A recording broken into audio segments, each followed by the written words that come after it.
All right, all right. Kim J's in the building. Breaking stuff over here. We are breaking stuff. Y'all, welcome in. Welcome in, welcome in. I appreciate y'all joining. How y'all feeling today? Welcome into the stream. Cody's in the building. DVS, welcome in. Or maybe it's Devious. Just kind of reading through the lines. Good lad, welcome in. DJ Davies in the building. Y'all, welcome in. How are y'all feeling today? Welcome to the stream. If y'all are coming in for the first time, talk to me about where you are coming from. Would love to understand a little bit more about what you do. If you make music, the kind of music that you make. If you're joining in from the first time, I want to know a little bit about it, maybe what you do and some of your process and stuff like that. Thank you for the roses. I appreciate that. Jack, welcome in. Derek Bennett's in the building. Derek Bennett, welcome in. So good to see y'all. Appreciate y'all joining. DJ, thank you so much for those roses. I appreciate that a lot. We're going to get flowing here in just a moment. Jimmy Drum in the building. Mashup remixes. Let's go. Any particular style or genre that you work in? Finn, welcome in. I appreciate you joining the stream. I hope you all are doing fantastic. If you all are on TikTok, do me a huge favor. Tap the screen. Make sure y'all are liking the live. Share it the live with a few people. Don't forget to send your harmony for the day. It does really help out the stream. And we're going to get rolling with consultations here in just a couple minutes. I do need to make sure a couple things are updated on my end, and then we'll get flowing. So we'll chat for a little bit, and then the next couple minutes, Sandy, welcome in. In the next couple minutes, I'll go ahead and let's see. Sorry, y'all, I'm getting things moved around as we go here. In the next couple minutes, I'll go ahead and break down the structure of the stream and kind of what we're doing here. Derek just got your email. And boom, just got you there. Appreciate you, man. Let me get you up here. That's what I need to update right now, actually. Drum and bass, UKG, and dance house. Ooh, let's go. Beautiful, beautiful, beautiful. I love it. Hey, you, welcome in. I appreciate you tapping into the stream today. I'll explain the submissions for the live stream here in just a moment. I just got to update my list because it's not up on the other platform. So just give me one moment, y'all. One moment while I get things organized. Get things organized. Let's see. Adam's in the building. What's up, Adam? Welcome in. Where's the line? There's the line. Boom. Beautiful. All right. Line is up, ready to go on the other platforms. Thank you for the follow, DJ. I appreciate that a lot. Okay, let me get Derek up here. Need to get a couple things moving here. 1 second, y'all. We should really get all this organized here in a little bit, but because none of this is correct. Okay, one second, y'all. We'll do maybe about 6 tracks today, something like that. What am I doing? It feels chaos over here. Caleb's in the building. What's up, Caleb? Yeah, let's do 10 man. Beautiful. Got those taken care of. Beautiful, beautiful. Double Beats in the building. What's up, Double Beats? Welcome in. Okay, that should be updated. Should be ready to go. So just sent you a few of my videos. Yeah, I'll let y'all know the submission process here. I just got to wait for the different platforms to kind of wake up and get some things. Yo, sir, welcome in. Get some things flowing here. Make sure that I'm staying organized. Finley's in the building. What's up, Finley? How was the anniversary shenanigans? It was great, man. It was great. We worked early in the day. Both of us worked early in the day and then took the rest of the afternoon to, go into town, do some, art stuff, just, obviously just hang out and be together, and then just like came home, relaxed, cook a delicious steak dinner. It was phenomenal. Tasted absolutely glorious. It's one of the reasons why we actually don't eat out like ever, like barely ever. Because when you learn to cook pretty good at home, and I say this loosely, but I'm a pretty good cook.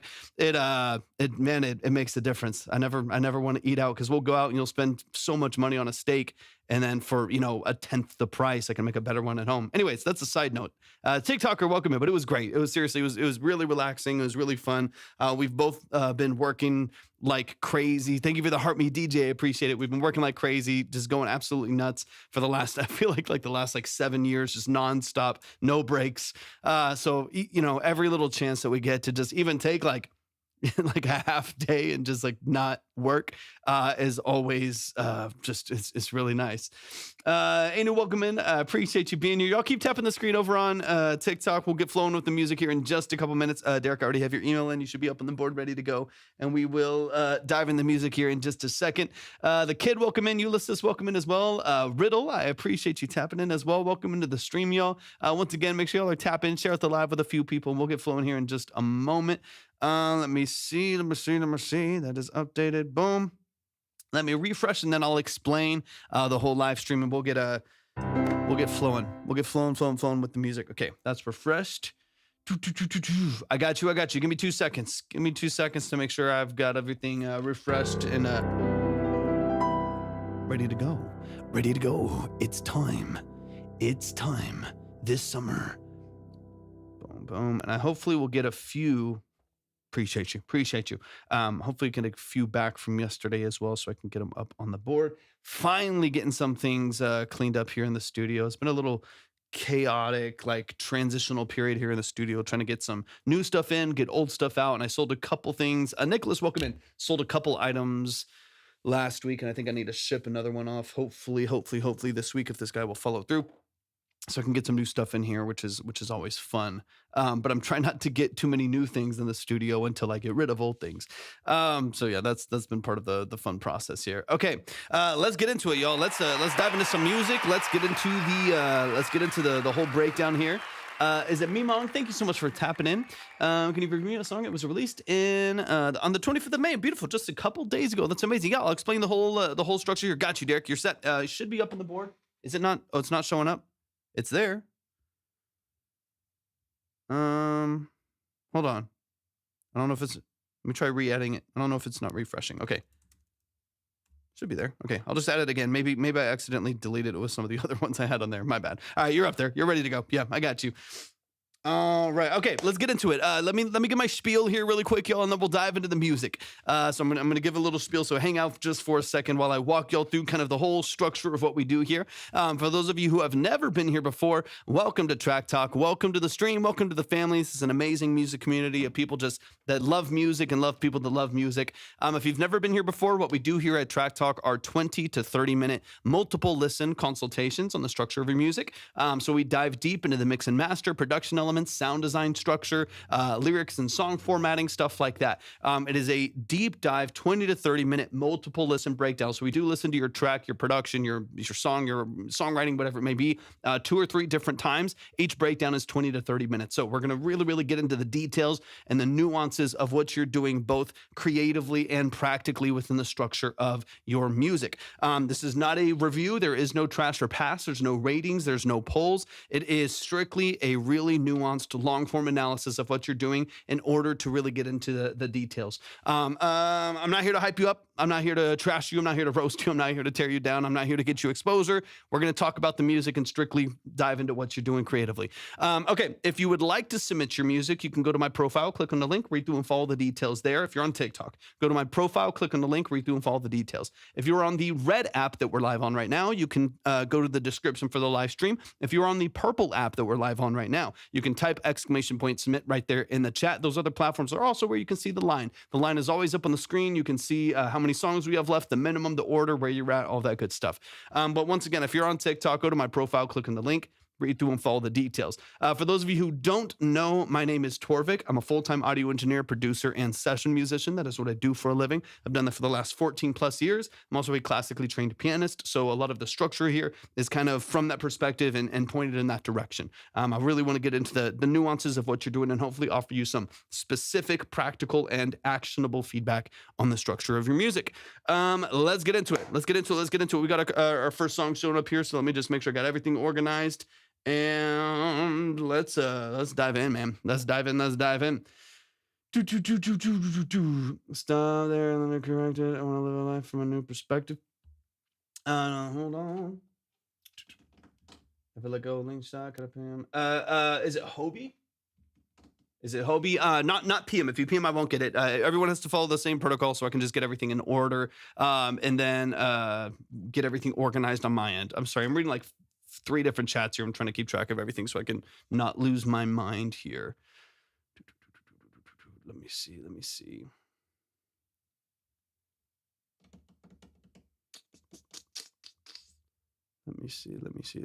Okay, 2 seconds, y'all. 2 seconds. Okay, Derek, let's get it. Let's get it. All right, let's dive into some music, y'all. Let's get into it. We got Derek Bennett in the music. Derek Bennett, Hobie, thank you for the follow. I appreciate it. You know the deal. You know the deal better than most. Walk me through the details. Talk to me about the structure of the song. I don't recognize the name on this one. I'm assuming it's another kind of reimagining of the stuff that you've been doing lately. And let's dive in. D-Rec is in the building. Don't make me lose my mind. All right, this is Abide With Me. This is Derek Bennett Music. Yeah, talk to me about the details, man. Let's get into this first song, and let's see. Yeah, let's get it moving. Let's get it going. Go to my profile, click on the link, and then just read through and follow the details there.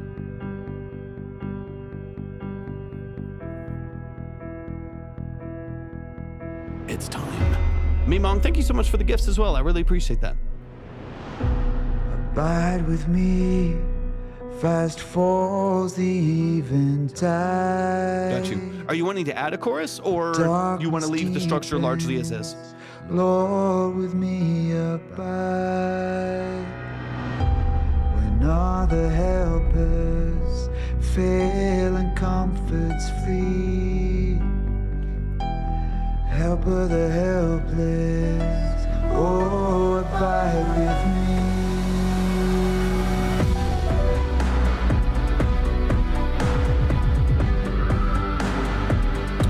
Sure. Kind of relying on interludes and breakdowns instead of like a hooked chorus.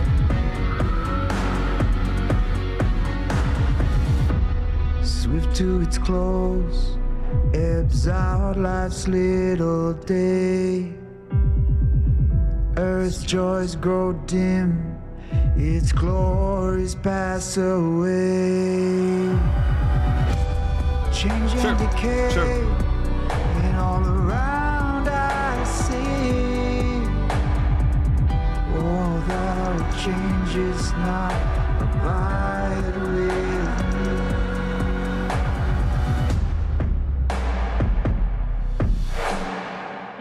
I need thy presence every passing hour. What but thy grace? Thank you for the follow. I appreciate it.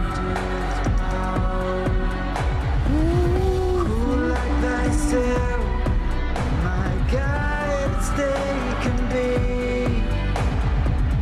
through cloud and sunshine, Lord, abide with me.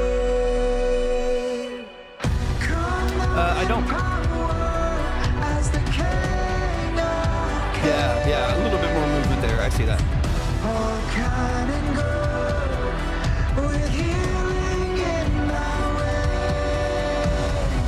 Save for me my woes and heal. Yeah, there's some cool dynamics here. Comfort of sinners and abide with me. I fear no foe will be at hand to bless. Yeah, good dynamics. And tears no bitterness, so death Keeps you on the edge of your seat a bit. victory. I triumph still if thou abide with me. I triumph still if thou abide with me. Hold thou cross before Nice. my closing eyes shine through That's the up. gloom, That's up. and point me to the skies, heaven's morning breaking through, and earth's vain shadows flee, and life and death abide with me. In life and death, O Lord, abide with me, abide with me. Let's go. Y'all show some love to the family. Derek Bennett Music. He's over on the Red app right now, for those of you who think I'm talking to a phantom. He's over on one of the other platforms. But let's get into it, man. Let's dive into some of the details here, but show some love to Derek Bennett Music. Let's dive in. If anyone would like, I see people asking in the chat over on TikTok, if you want to submit your music for a consultation like we're doing here, go to my profile, click on the link, and then just read through and follow all the details there. We'll get you in line. We'll get you ready to go. Bad ideas in the building. Bad idea. Let me throw you straight back up onto the board. I got you right here at the top. I appreciate you so much. Thanks for coming back in. But let's roll it. Let's roll. Shannon, welcome in as well. Appreciate y'all being here. If y'all are over on TikTok, do me a huge favor and tap the screen. Share out the live with a few people. Really does help out the stream quite a bit. But let's get into it. We got Abide With Me by Derek Bennett. So we're going to run it from the top and get into some of the dynamic elements here, but also like how we can still make sure that over the course of your breakdowns, that there's still those like top lines that grab your attention, that kind of lock you in, that make this feel a bit more cohesive. And it doesn't just feel like powerful lyric structure that we just have a large gap, powerful lyric structure, big gap. Even if those dynamics are pretty good, and even if like the production itself is fairly powerful, I feel like if it just feels like progressions that continue, that's where you'll start to lose people a little bit. And I would love to like make sure there's still an element there. There's some kind of tucked into the background of the mix potentially, but some elements that feel a little bit more forward, that feel like a little bit more of a top line. So let's run it from the top. Let's get into the details of this one. But yeah, once again, if you want to submit, go to my profile, click on the link, read through with all the details. Bad idea, should already have yours up there. And let's get into it. Let's get into it. Let's run it from the top.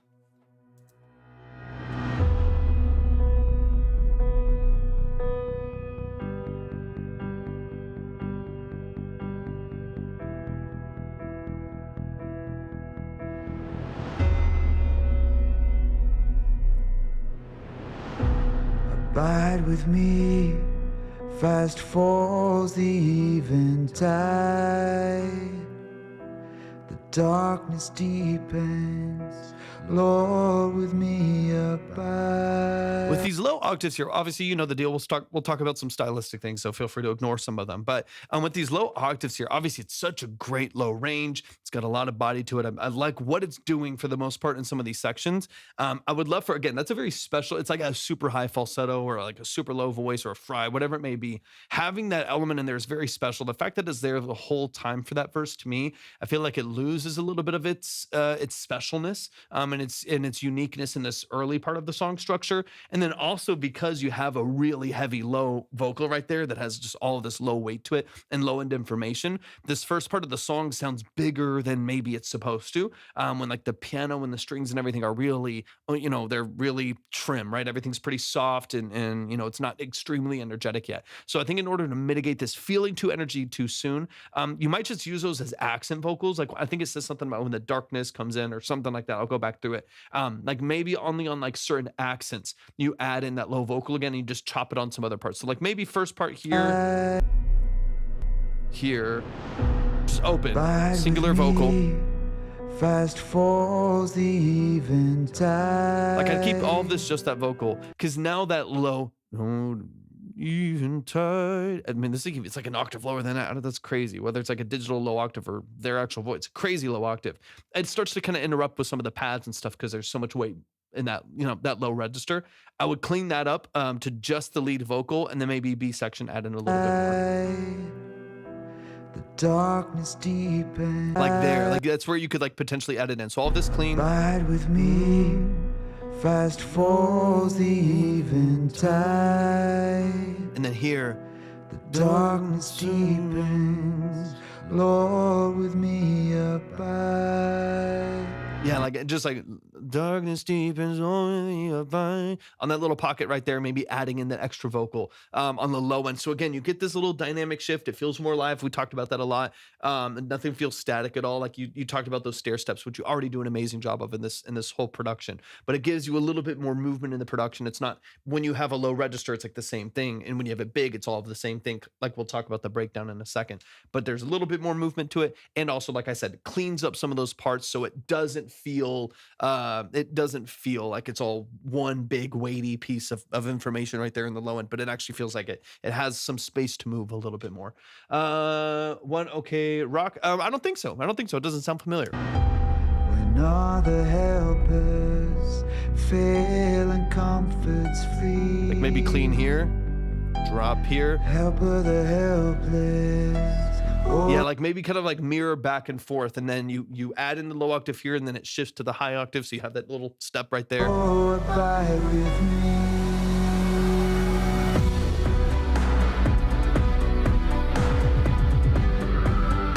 I mean, cool sound design. I mean, the production structure is great.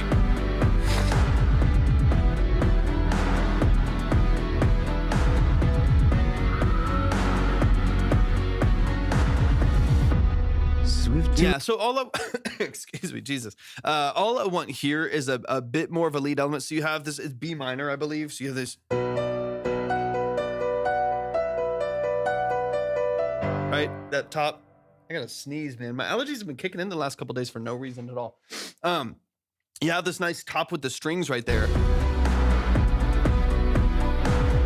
You know.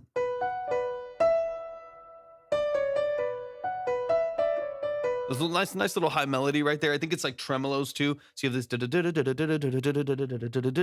like these 30 seconds that are giving it a lot of that movement at the top. That'd be nice as like a lead that pushes forward a little bit, so you can add a little bit more weight to some of this. Right now, it's all blended way in the back, right? Yeah, it's brutal. D-Reg, it's brutal, man. It's never ending because the cedar season's supposed to be done in like February, but Texas is so insane that I just randomly get horrible allergies going into June. It's insane. But yeah, you have this right, the little lead melody right there. You can push that forward quite a bit with maybe one other lead element to kind of complement it. But I think right there, that's where you can find those lead melodies, and maybe that's complemented by the guitar. Maybe there's an addition of maybe one or two other elements in there. But I think that little pocket right there is like, let's find an element that we can push forward so this still has kind of an intention grabber at the top of the mix here.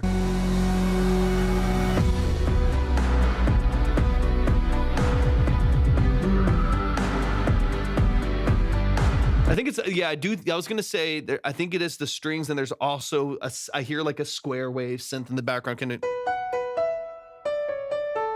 right? It's doing like the slowed down version, like this, the single note version of that, within having like the 30 seconds with the strings in the background. That combination push forward, you have a nice strong lead element there, as opposed to relying on some of those background elements.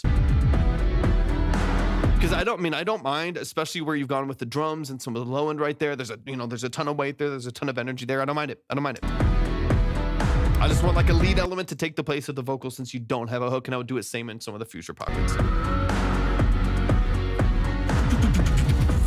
Swift to its close, ebbs out life's little day. Good dynamics here. Same thing. I'd pull the low octave for at least the first section here. Ebbs out life's little day. Maybe just lead, and then here. Earth's joys grow dim, its glories pass away. Kind of a little bit of an A and B. You can figure that out yourself, and kind of how you want to reintroduce some of those lower vocals right there. But I do think, like I mentioned before, if it's always there, it loses its impact. It loses its impact on the mix, I would say. Change and decay, and all around. What's up, Connor? Welcome in. Oh, that changes not, abide with me.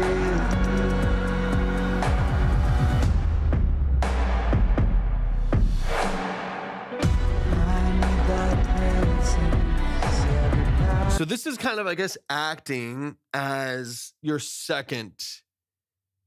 This is kind of acting as your second hook right here, right? Because I'm hearing that melody kind of come back and play. It's another verse technically, right? Or a bridge maybe, but it's acting kind of as your hook in some ways. Oxy Boomery, I'm from Java, Indonesia. Welcome. I'm so glad you're here. I appreciate you being in the stream.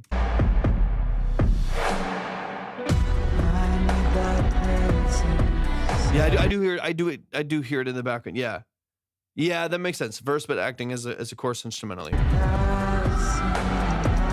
The only difficulty in this is kind of, trying to build to that final bridge, is trying to make this feel like it has much more impact than the first chorus, that, this first breakdown here. Especially, you bring that up and you bring in your lead elements a little bit stronger right there. That's obviously going to give it a bit more weight and a bit more energy. And so I don't want this to feel like it's a step back in any way. The low octave of the lead vocal is restraining it a little bit. It's so comfortable. It's so comfortable to sing that there's no reach, there's no like emoting really happening there. Now, obviously you can build up, the choir helps, but it's very much so supportive of the rest of what's going on here, as opposed to like having a strong lead there. So I'm curious if I'm gonna jump around here a little bit. I want to go to the last bridge here really quick, but I'm curious if it's still worthwhile to keep the production as is and have the higher octave of the vocal in there. Because here you also add the main drums, right? So I think if this one here, because this is now like your second hook right here, I think technically if you add the higher octave, you'll still have room to stair step. You'll still have some growth that can happen there because you haven't added in like maybe some of the other lead elements that you can mix in and kind of balance in there. You haven't added like the acoustic drums to really come in strong right there, as opposed to just like the synth drums that are in the background. So I think there is still some room to go, but I do feel like this feels very restrained in a way where like I wanted to start hitting, I wanted to start opening up a little bit because we're now almost 2 minutes in. If this was 45 seconds in or a minute 15 in, that's fine, but we're at, a minute 48, so on and so on. Before and even then we still don't get the high octave till here, like almost 2.5 minutes into the production. So I think what I would do is probably still have a high octave here if you can swing it here. And the choir won't hold it, right? Like it still needs that lead element to punch. So if you can get a high octave here, I think that would be fantastic. And then still, like you still have some of these acoustic drums there, and you might want to bring in another snare, but you still have some of the weight that comes in a little bit later on. But this is the second hook again.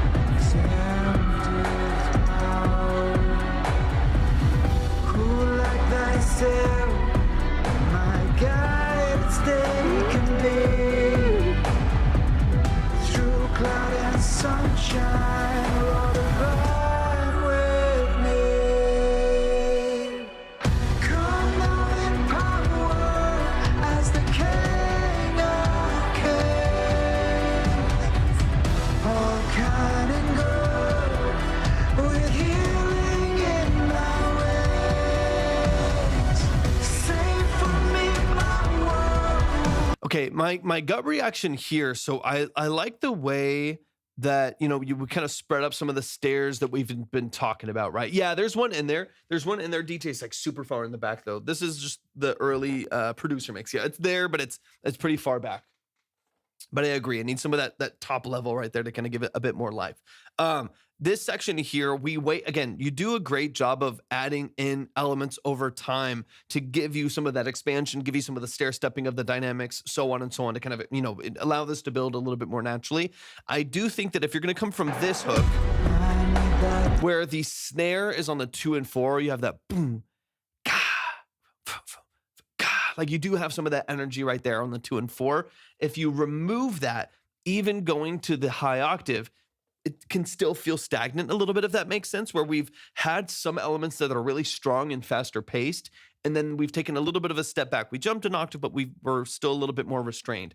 I would bring in your snare sequence earlier instead of waiting for that like 2 and 4 to come in later on. We boom, bah, boom, bah, you know what I mean? Like where it's a little bit, add snare. So I would have, this is the way that I'm, again, kind of, running through it here. Joseph, thank you for the bubble gums. Joseph, I appreciate you so much, man. I appreciate you so much. Thank you for the gifts. Hobie, welcome back in. I appreciate you being here. Thank you for the love. Y'all show some love to, whoops, didn't mean to do that. Y'all show some love. Show some love to Joseph. That's the family right there. That's the family right there. I appreciate you so much, man. I hope you have made it safe to the hotel. I know you've been traveling a bunch and stuff like that, man. So I hope you're doing all right. Okay, so let's get into this section here. So my intuition says we go high octave on the second verse. You can still keep the production as is. But we need the high octave.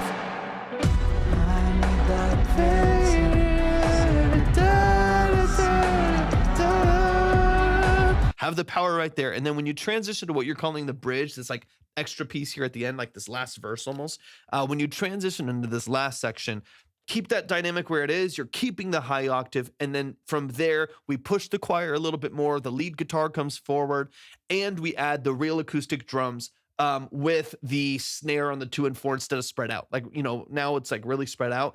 I would have that right off the bat when you start this next little pocket right here. It does the Timberlake, da, da, da, da, da. It's up there.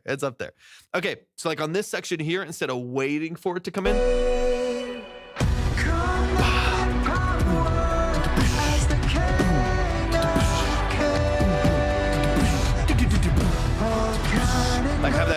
have the 2 and 4 coming in right away, so you immediately actually feel from the high octave. You actually feel like there is this big burst of energy that comes in. You don't feel like you're constantly restraining. So it's a balancing act of all of the little stair steps, but not putting off stair steps too long to where we don't ever get the actual power on these last hooks, especially because we stay at this dynamic for a fairly long amount of time. But some of the best little intricate moves and dynamics I've heard from you though in a while, like every little additional little step coming in and coming out, that to me is a huge improvement. But I want to hear this right off the bat. This is the biggest stair step at the climax right here. I want this right off the back of the bridge.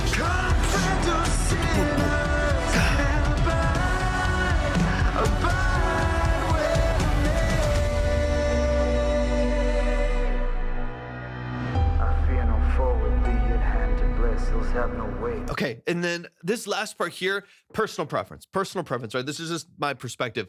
Him trying to do it, the live, hey, welcome back. This last little pocket right here, him doing it to the timing of like the original like verses and like doing it on the grid, to me, it comes across a little bit cheesy. It's not settling right with me. In my brain, when I'm hearing what he's doing, I would rather y'all, again, personal preference, I'd rather y'all just find a way to say it with the filters, with a bunch of delays and a bunch of like interesting effects and stuff like that. But when he's doing it, da da da da da da da da da da, and it's like this like half rap kind of spoken word, but it doesn't have like the emoting of a spoken word. It has the flatness of a melody. So it's kind of an interesting middle ground where you have this evenness of the vocal tone that it's more typical of melodics, but then you don't have the emotion that's typical of spoken word, or the emoting that's typical of spoken word, or something a bit more poetic. I almost just want him to say one or the other, either just sing a part here, or full on rap it where it feels like it's more energetic, or just like say it, just like it's the end of the song and you're almost like reading this like outro poetry on the outset of the song right here, as opposed to it being kind of like halfway between the two. I think the current state of it, to me, feels like it's missing some emotion, and so it comes across a little bit cheesy to me. And I think that's part of why like the outro of the song to me doesn't like hit. It doesn't settle that well. So if he could just filter the vocal, distort it a whole bunch, and he just says he just says these things at the end of the song, and you can put a little bit of edge on it. I think that might feel a little bit more emotional than kind of the strictness of the way that he's currently doing this outro here. Personal preference. Feel free to ignore that. Forward be your hand to bless, those have no weight, and tears no bitterness, so death, where is your sting, your victory? I triumph still if thou abide with me. I triumph still if thou abide with me. Hold thou cross before my closing eyes, shine through the gloom. Like if he was just like reading verses, poetry, whatever it is, like however this is structured, like even if it's just as simple as that, and it's just the same exact thing, I think to me, it's it feels completely different to me. You can use a lot of the same processing and vision and aesthetic, pretty much all the same lyrics, probably words and stuff like that. But to me, I think it would change the emotion of it. It would change the structure of it to a place where I feel like it has a little bit more energy to it. Or I guess more of the right energy, a more cohesive energy with the emotion and the weight and the presence that we feel in the rest of the song that has so much energy to it. It's so vibrant, it's so heavy. And so I want to make sure that like this little outro, which to me, it's like, even though it's the lowest dynamic element of the song, it is one of the like, it's one of the kind of like climaxes of the record. You know what I mean? Like the whole thing's so huge sounding, and this is so like intimate and vulnerable. I want to make sure that to me, it really, really matters how we outro the song. Okay, let's close out this last part here. Victory. I triumph still if thou abide with me. FGX, yes, these are paid consultations. It's not like a quick review. It's about a 20 to 30 minute consultation. All the info's at my profile. My closing eyes shine through the gloom and point me to the skies, heaven's morning breaking through, and earth's vain shadows flee, and life and death abide with me. In life and death, O Lord, abide with me, abide with me. Let's go, y'all. Show some love.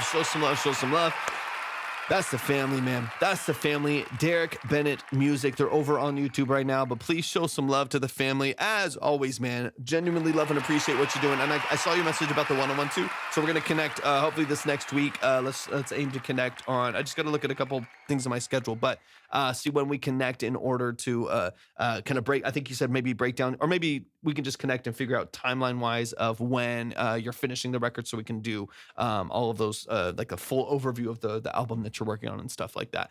But y'all show some love to Derek Bennett Music. Once again, if you would like to submit your music, I think some people are still trying to submit in the chat. If you would like to submit your music for a consultation like we just did here, go to my profile, click on the link, and then just read through and follow all of the details there. If you do follow all the details, I'll get the link, I'll get the notification, and I'll get you up in line ready to go. And you'll be clean and clear. I am going to be changing some of the submission process this next week, so keep an eye out for that.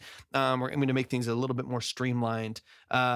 Derek's in music, 100%. Make things a little bit more streamlined and organized this next week. So we'll be polishing a couple things up with that. But y'all show some love one more time. But yeah, once again, if you want to submit, go to my profile, click on the link, read through and follow the details, and we'll get you up on the board ready to go. Let me double check a few things here. I might need to do. I'm having some issues with TikTok right now. For one, give me just a second. I'm going to shoot out a message real quick. Dun, dun, dun.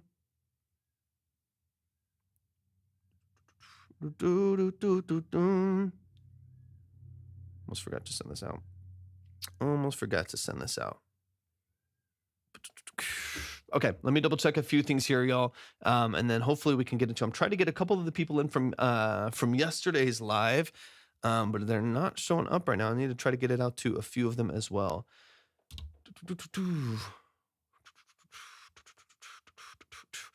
If not, then I'll have to hop off, and I got a billion things I got to work on. Let me double check a few things. Worst case, I can do a quick little reset and try to get some of these people back in here. I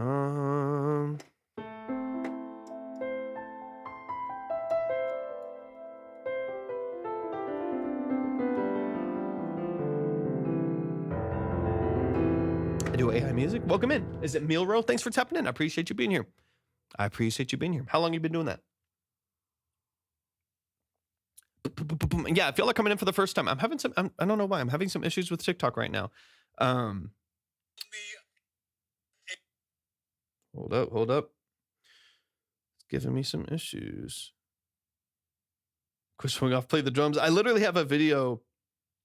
My drums are over here. I just set them up again. I'm trying to sell this set.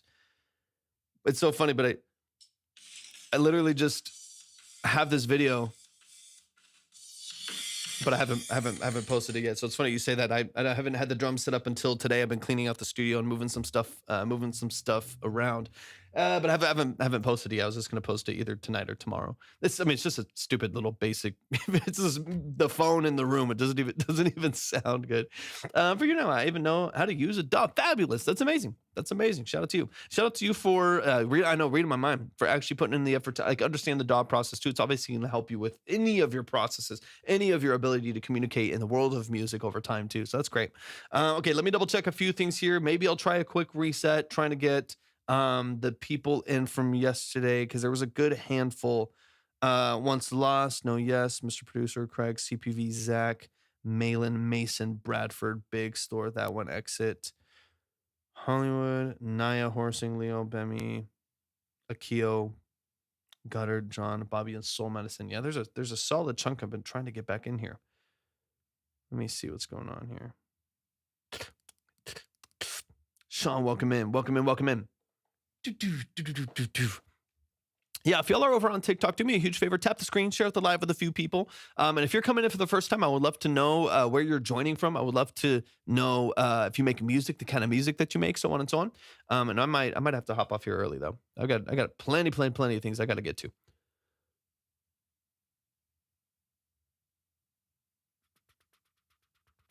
Generally, how do we feel about cover bands? I mean, that's fun. I mean, I'm for. Oh, there's a bad idea. There was a bad idea. I was like, hold on. I was like, I knew I was waiting for someone else to come in, but it wasn't coming in.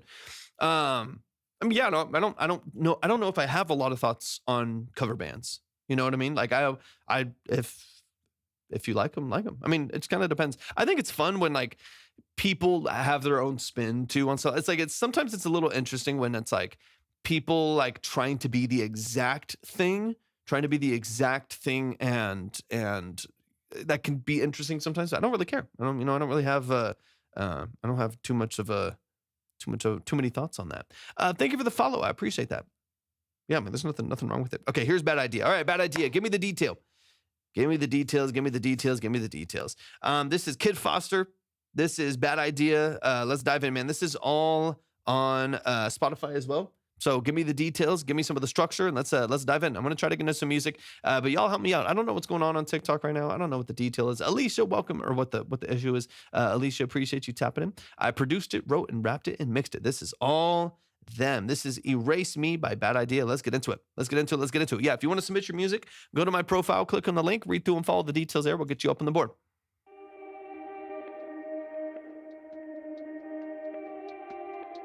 And if you want to, just remind me some of what your process is and the role that you played in, stuff like that as well.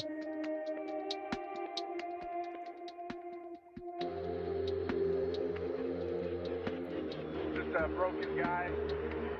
Got a few Okay. Never really do it until now.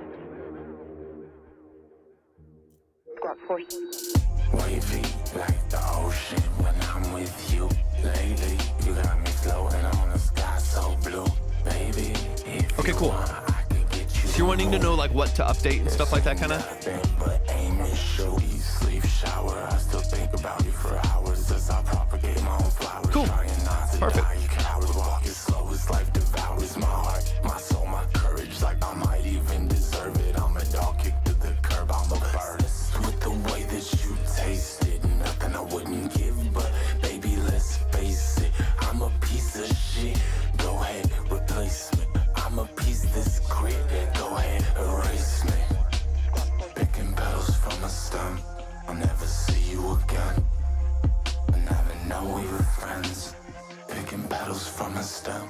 Never see you again. Remind me what you're recording your vocals on. I put no one above you, baby. I don't think you notice it. I don't think you notice, but I move oceans like Moses did. Hate me, then you love me, then you tripping over differences. You hate me, then you love me, baby. Tell me what the difference is. Don't keep me guessing what's for breakfast, baby. You with no dressing, I can't be stressing. Learn my lesson, OTT, no compression. I read your message, read your question. Had to say my confession. I meant to mention full attention. Okay, nice. It was just an obsession. Love the 320. The way that you tasted it, nothing I wouldn't give, but baby, let's face it, I'm a piece of shit. Go ahead, replace me. I'm a piece that's great. Go ahead, erase me. Picking petals from a stem. I'll never see you again. I never know we were friends. Picking petals from a stem. I never see you again. I never know where it ends.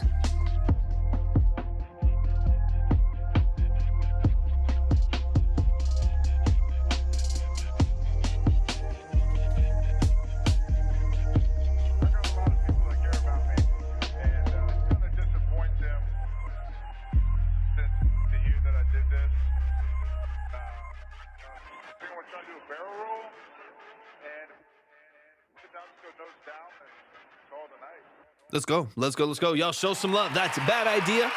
The song is called Erase Me. There's going to be an updated version of this. Trunk, thank you so much for the roses. I appreciate that a lot. Thank you for your generosity. I appreciate it. Let's get into it. A couple things we can kind of dive into. Let me know on your end if you are looking to reproduce it. I know you produced this original one. You're saying you're doing an updated version. Let me know if you are planning on reproducing this and looking in that direction, or if you're keeping the production the same and wanting to update recordings for your vocals, or whatever that may, remixing it, whatever it may be. Let me know some of your goals with that. Nefta, thank you for the follow. I appreciate that so much. Yeah, if you want to submit, go to my profile, click on the link, and then just read through and follow all the steps there. Keep in mind, y'all, these are 20 to 30 minute multiple listen deep dive consultations. So we're going to get into your mix, production, sound design, lyric and song format, stuff like that, and really get into the details of your music. But yeah, if you would like to submit, everything is up at my profile. Click on the link and then just read through and follow the steps there. But this is Erase Me by Bad Idea. Let's dive in. Let's run it from the top.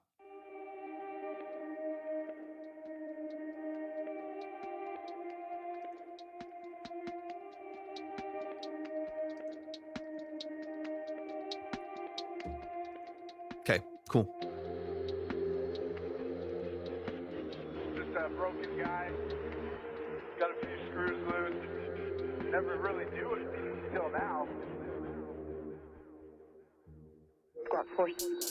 Wavy like the ocean when I'm with you. Lately, you got me floating on a sky so blue. Baby, if you want. Okay, a couple practical things, just really, really quick. Thank you for the roses, Trung. I appreciate it so much. Thank you. I appreciate it. A couple quick things. So on the mixing side, if you end up adding and taking away some production elements, we can dive into some of the dynamic structure of that really briefly. But just practically speaking, it's pretty inflated in the far low end. So you have this big, sub bass, some 808s, like low stuff like that. Those low frequency elements are really, really inflated. So 100 hertz and below, 150 hertz and below. There's a lot of energy down there. It doesn't need to be so hyped. It doesn't have to be so inflated. You can flatten that just a little bit, soften that just a little bit to where it's a little bit more even platform to platform. Right now, if you did have a sub, it would really, really overwhelm it. If someone was listening to a system that could handle it, it would really overwhelm the mix. And if a system can't handle it, it's going to sound really, really muddy and it's going to rattle a lot. So I want to find a little bit of a better balance there, just practically speaking. That way we can also leave some headroom for these drums to kind of snap through and actually feel like there's a bit more energy, there's a little bit more life in the mix. Right now, once that sub comes in, it kind of takes over everything just because it's so inflated. So small rebalancing in the low end of the mix side, practically speaking. And then we can dive into some of the structure of the dynamics and stuff here in just a moment.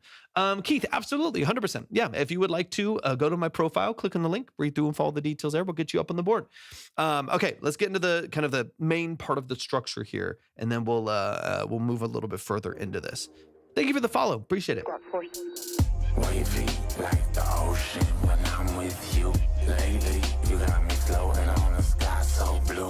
Baby, if you want. Okay, so from vocal structure standpoint right here, you have a fairly good stereo balance on your production. Right now we said a little inflated and low end, but we can rebalance that. But as far as like it feels wide, you have some pads and synths and stuff in there, some arpeggios in the background that they feel nice and wide.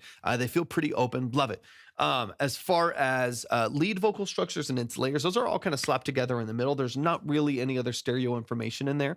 Most of your layers, doubles, ad-libs, accent vocals and stuff like that all kind of hit you right in the middle. So we have this kind of contrast between kind of your vocal feeling kind of small and has a lot of like tension, a lot of like frequency rub in the middle of the mix because all of these vocals operate in a very similar space to each other.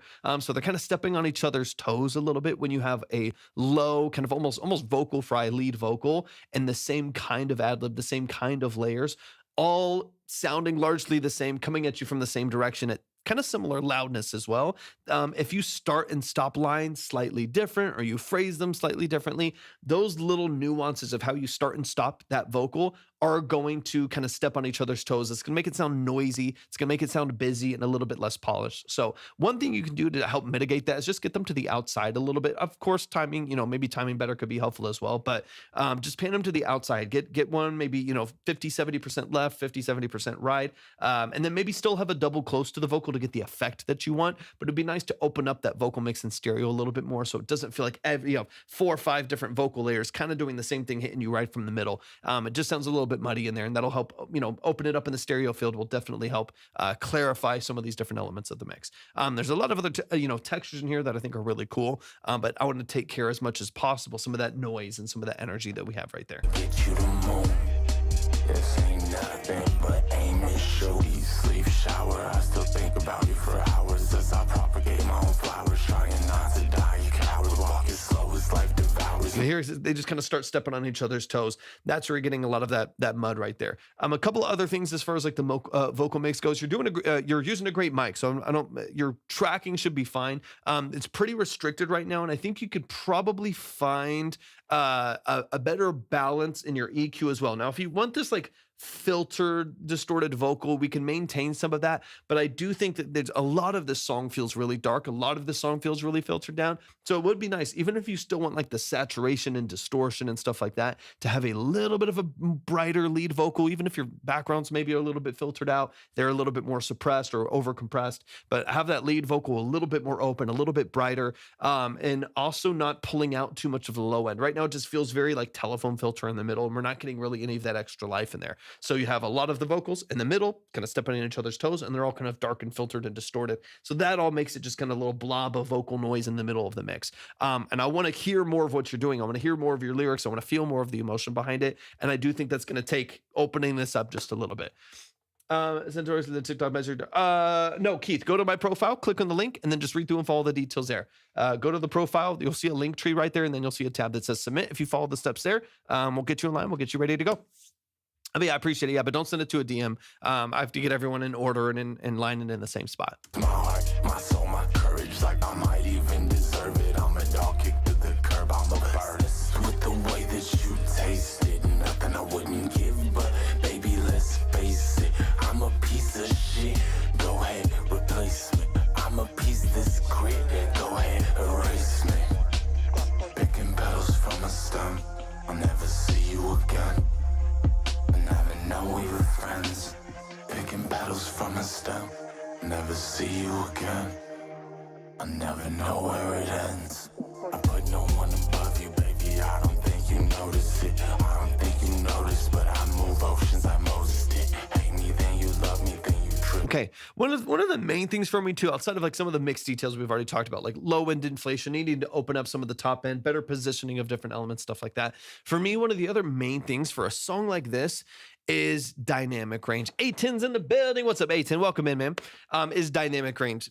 Being that you are keeping a very specific, like a low vocal range, right? Low octave, low vocal range, layered right there, a little bit of vocal fry, because you're sitting in that space for the entire song. It never moves out, not only into like different ranges. I'm on now, A10. A little bit of a later live today. I'm on now. It really never moves beyond that note. It never really moves beyond that note, that right in here, right, that low register. Yeah, we're wide open, Aiton. Rusty's in the building. I feel better. I think tomorrow I'll send because I think I need him. Yeah. No problem at all. No, don't problem. I never want you to feel any pressure at all. Feel free to hang out. Feel free to, talk with the community. Hopefully you can learn something from the process regardless. I don't want you to feel any pressure at all. I would not want to take your last $3 or anything like that. So feel free to just connect, network with people, connect with people, listen, see if you can get any information for what we're doing, man. Just take your time. Take your time. There's no pressure at all. No pressure at all. We're still open. We're still open, Aiton. Okay, but as far as, what are we talking here? Dynamic range, right? Because you are so in that register the entire time, that low register of your vocal, excuse me, that especially like the low vocal fry, we get no additional dynamic range from the vocal at all. It's very, very locked into that range. And most of the production sits in that range too. There's like one or two small little spots where we like take out the bass for a moment, like right here. But I move oceans, I put no petals from a stem. Right here. Never see you again. There's like 4 seconds. There's like 4 to 6 seconds where we take out the bass and then I never know where it ends. I put no and we're back, right? And it's really, really heavy. I need some like segments of this production as you're getting back into working the production out again. I need some segments of this production where sound changes. The sample that changes in the background to something different. Maybe drop that down an entire octave. Maybe you change from the open snare to like a acrostic on the verses. A little, just a little darker and moodier or something like that. Like change some of the structure here. I'm hearing a lot of the same heavy bass and the same heavy progression, the same vocal and the same register, the same snare all the way through. I'm hearing so much of the exact same profile of music that even if I liked what you were doing, and even if like I appreciate the lyrics and I like the sound of your voice and stuff like that, over a certain amount of time, I will just tune out, and the average listener will just tune out. And I don't want them to, right? I want people to listen, to engage, to love what you do, to appreciate the message and the energy and the emotion behind it. And so I don't want anyone to miss out on what you're trying to do, which means we need to find methodologies for them to connect to the music. You do have a consistent hook and you do have a cool energy to the whole production, the whole song structure here, but I definitely want the better clarity and separation, like we're already talking about, like we kind of dove into already, better balancing to some of those parts of the mix, and then way better dynamic range here. Whether you do that by changing some formats within the way that you go about your vocals, or, to me, what would be huge as well as changing production structure, changing some of the dynamics in here to where we change to acrostic or a different snare for a verse for a second, pull out the bass completely for full, like 8 to 12 measures or so, but creating some interesting, fresh energy in here. So it doesn't feel like I'm hearing a lot of the same sampling, the same heaviness, the same, energy through most of the song. Things like that, I think to me, go a really, really long ways to the song being more engaging and more energizing to listen to. Because right now I can like a lot of what I hear, but about, a minute and a half into it, my brain starts to tune it out a little bit because it just kind of feels like I'm hearing the exact same thing.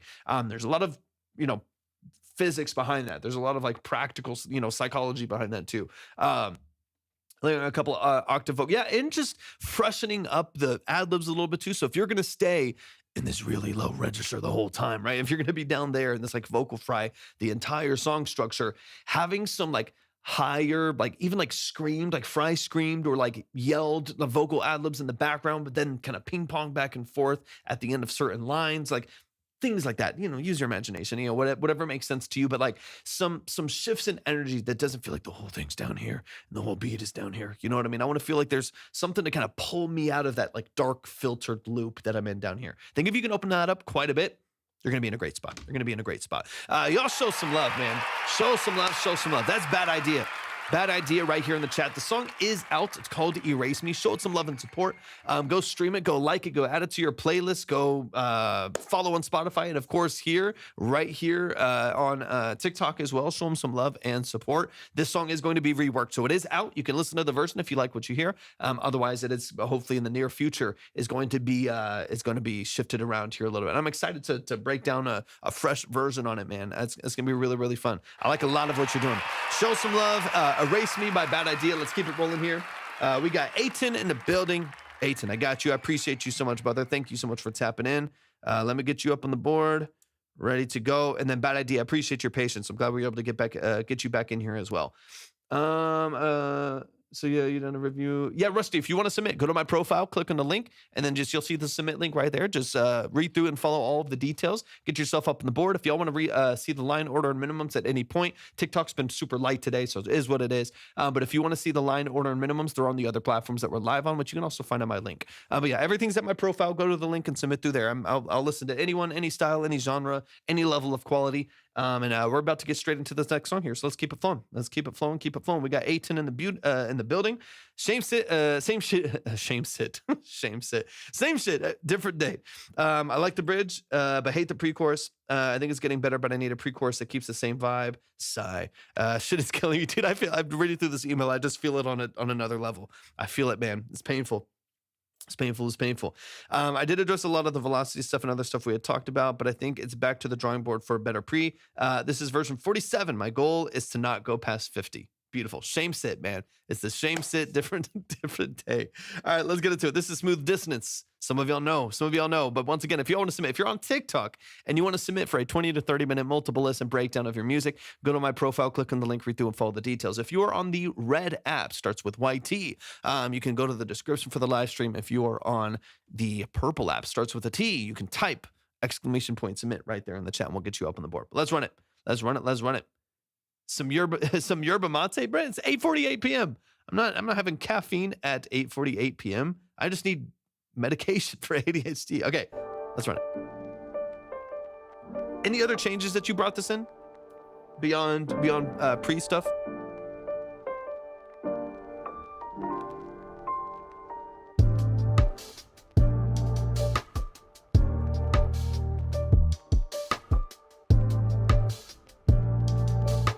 Tough. It can get PC. You know what I mean? Like it can get sporadic sometimes.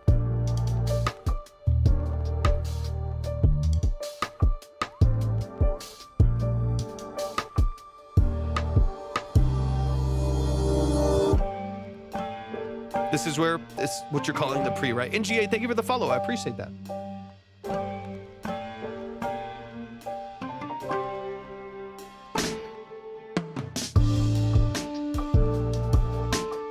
That's what you're wanting to repolish a little bit.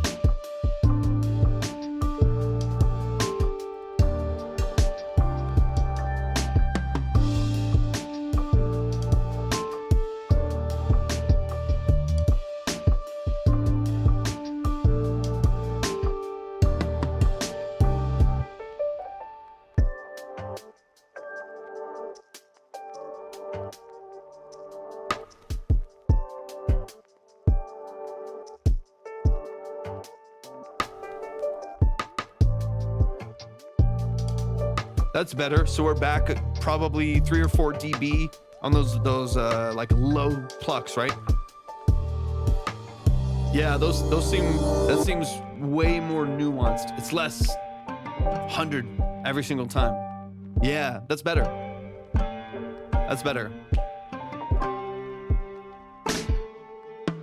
Yeah, we can break down the pre. We can break down the pre a little bit. Smooth it out. It's a little choppy. We can smooth it out a little bit. So it still feels like it's all a part of one song.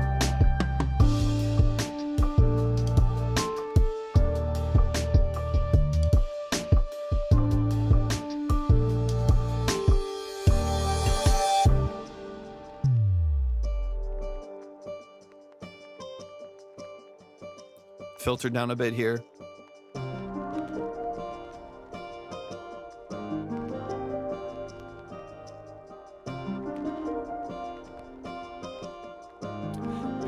Be careful starting from scratch. Might add a few more revisions. I like the bass movement here.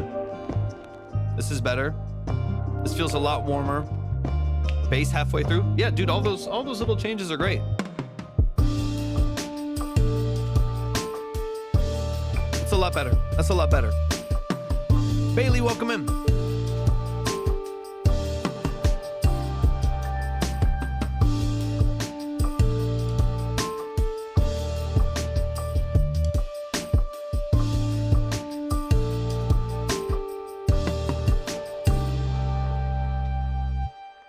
Let's go. Let's go. Let's go. Let's go. Y'all show some love. Excuse me. Show some love. Show some love. Show some love. That is the family. Aiton Music Productions right here in the building. Please don't spam the chat. If you spam the chat, you will get muted, and I don't want you to get muted. But this is not for popular artists, like it says in the note when you come into the live stream. It's not for just big artists and bands and stuff like that. This is for independent underground musicians and artists and producers and engineers and songwriters to break down the structure of their music. We spend about 20 to 30 minutes doing a consultation, going through their track 2 or 3 different times in order to really get into the details and the nuances of what they're doing. But yeah, not for popular artists. If you want to listen to those artists, they're always on your Spotify. You can at any point. But I don't want to, we're not going to necessarily listen to their music here. Bailey, thank you for the follow. I appreciate that. Cloud P View, I got you. Let me see where I had you. Yep, I got you. Beautiful, beautiful. Thank you so much for tapping back in. I really appreciate it. You're back on the board, ready to go. But y'all show some love. Can you please do this? Is by Aiton. Yes, I can. Yes, I can. You're the only one. Aiton. You're the only one. Okay, let's run it from the top. Most of your hook structure here is very consistent. I think you've got that largely locked in. We'll talk about smoothing a couple little elements out in there. Real quick, since it's on my mind, we have a couple of these big movements in here. Retrack in the building. What's up, Retrack? Good to see you in here, man. A couple of these movements in the background here, these big reverse transitions. They're just like 3 or 4 dB too loud. So they come in really, really hot on the transitions, while again, everything's very soft, filtered, low fidelity, and all that stuff. And then you have these like really big reverse cymbal risers that give you a ton of energy, and it's this big boost in high end right there. They're just hot, right? You're already digging into the balancing here a little bit, and getting into like the mixing process as well. So some of those elements that are your transitional elements, pull back on some of the sharper ones so you can maintain some of the softness of the mix, so it doesn't feel all of a sudden super resonant right there. So I think there's like 3 or 4 of these over the course of the song that come in these reverse cymbal transitions. So tackle a couple of those, you'll be ready to go. So I need to pay to submit my song. Yes, these are paid. It's not a review. So these are paid consultations. They're long form. They're about 30 minutes a piece. 20 to 30 minutes a piece. We're going to go through the song 2 or 3 different times, break down mix, talk through production elements, sound design choices, lyric and song formatting. But yeah, they're about 20 to 30 minutes a piece. This is not like a fast review. We say, get a better mix, bro. Have better energy, and then we move on to the next song. They're long and they're detailed, so it is a paid service. It's not like a free line and a 5 skip or something like that. Okay, let's run it from the top. Let's get into some of these details. Aiton, for those of you who don't know, I've heard this song plenty of times, so there's some parts I'll skip through we've already addressed. But we'll try to notch out some stuff here for the pre-chorus and stuff like that. Good to see you, Retrack. I hope you're doing amazing. Hope you're doing fantastic. Retrack, thank you for the heart me. Almost as many times. It's like every time there's a revision, he's like, dude, I don't know where I'm at. I don't know where I'm at anymore. Coming back in.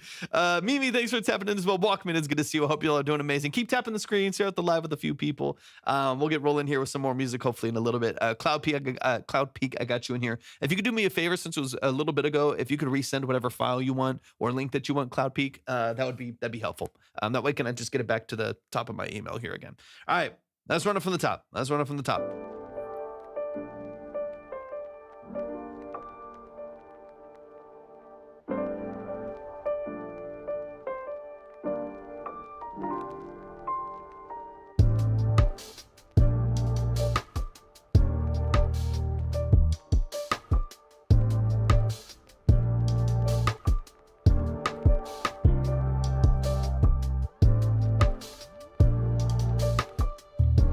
This is One Sloss. Good to see you. Let me get you up there. Yeah, this is 8.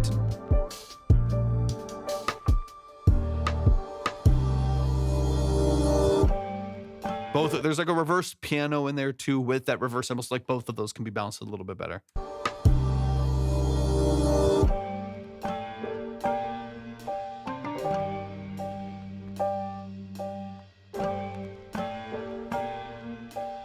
So there's a lot in here that I don't mind, right?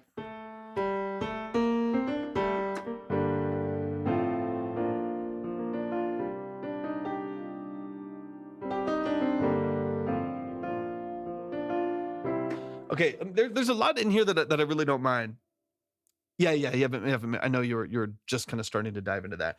The thing for me is we just break the flow a little bit here with more. There's like 3 or 4 different elements that move staccato. We also mix.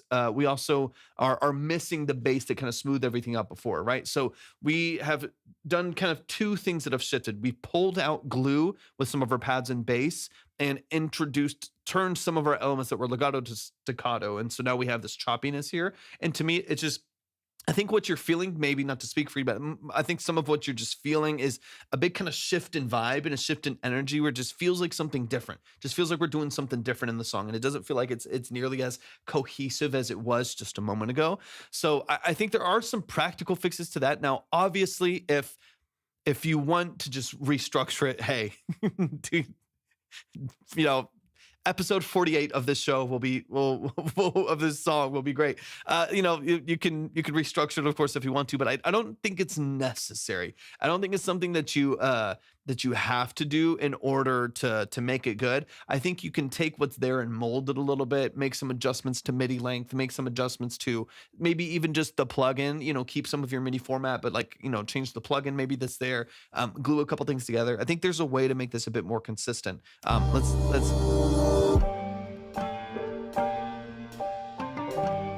because we have this bum, bum, bum. Oh, the G minor right here at the top. Bum, bum, bum. Right, we get that jump, we get a little bit of the energy there too, right? So I'm gonna back it up here. And then we also add in these almost like pizzicato, plucks in the bottom end right here too as well, that also have a little bit of additional texture and energy. Yeah, I got you. One Sloss.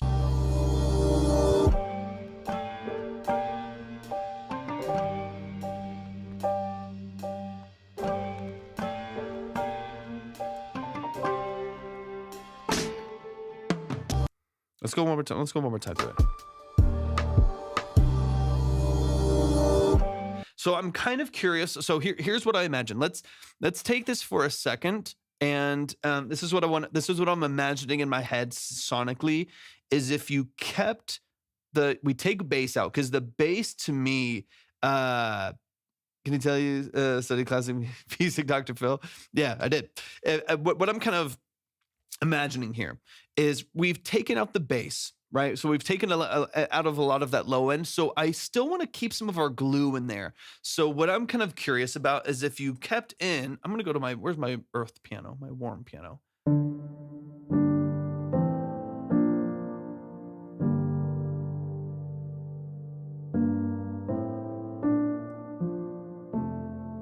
If we kept some of that warmth and darkened in here, still pull out the bass, but basically keep that same progression that you have moving here. So I'm going to back it up.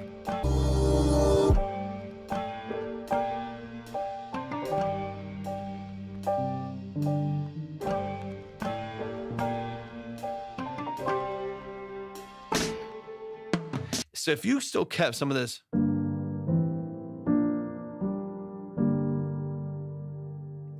even move up, to keep the warmth from the piano and some of the glue, right? Again, since we pulled all of the glue out, it's a little choppy.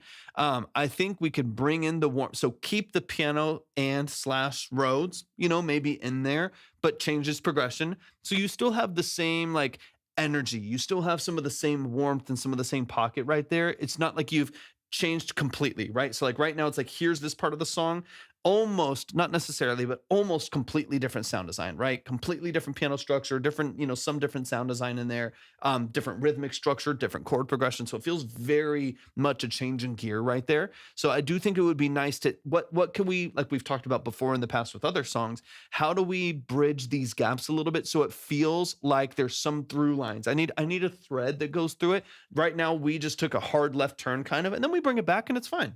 Like, you're like, oh, and we're back and it sounds good. And like, there's nothing about it that like sounds bad, but I do think it's such a shift in all of the different sound design from percussion to the actual piano that's there. It's like a different form. It's just 2 octaves higher or whatever. Bass is not there. It's replaced by some plucky stuff, different progression.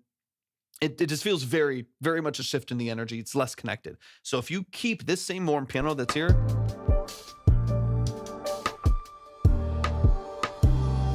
and just keep that piano.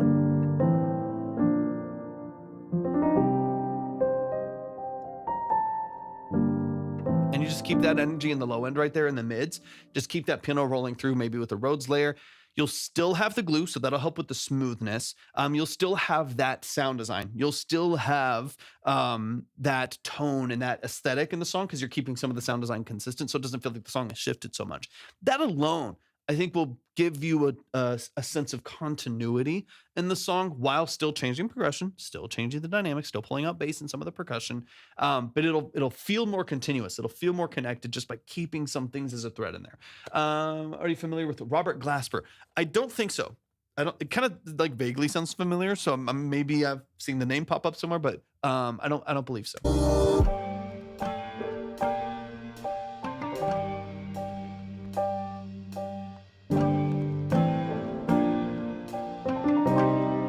So like, even if that's just right here, right? So if we're here and this is flowing, the bass is doing its thing.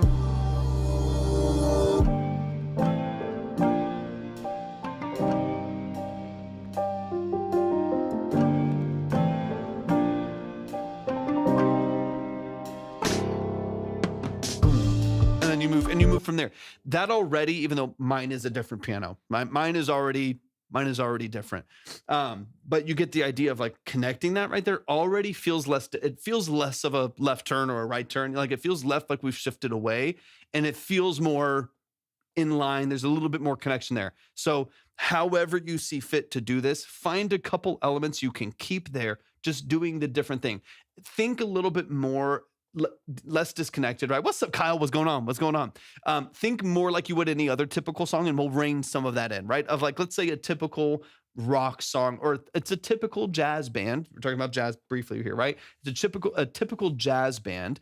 It's not necessarily where like all of a sudden we go into a different part and everybody puts down their instrument and picks up a brand new instrument for the bridge and then puts them all down and goes back to the originals. That'd be chaos, right? That would feel really disconnected. It's usually just we shift the energy of what takes the forefront, right? Like in typical fashion of what you're talking about. It's like we're just actually trading energy here to where now the piano's going to do a little bit more, but now the drums are kind of driving it and the bass is doing its thing. Let's give the drums and the bass a little bit of a break. Let's focus on the strings and the piano for your pre, right? We're just shifting energy here a little bit as opposed to lay down all of this production and pick it back up. Not that that's not an option and can be creative and quirky, whatever, just listening to the song that's in front of us. So I think if you can keep the musicians at their instrument, if you can keep the instruments that, the musicians at their instrument for a little bit longer in the song while still having some quirky stuff in there, I think it'll feel better.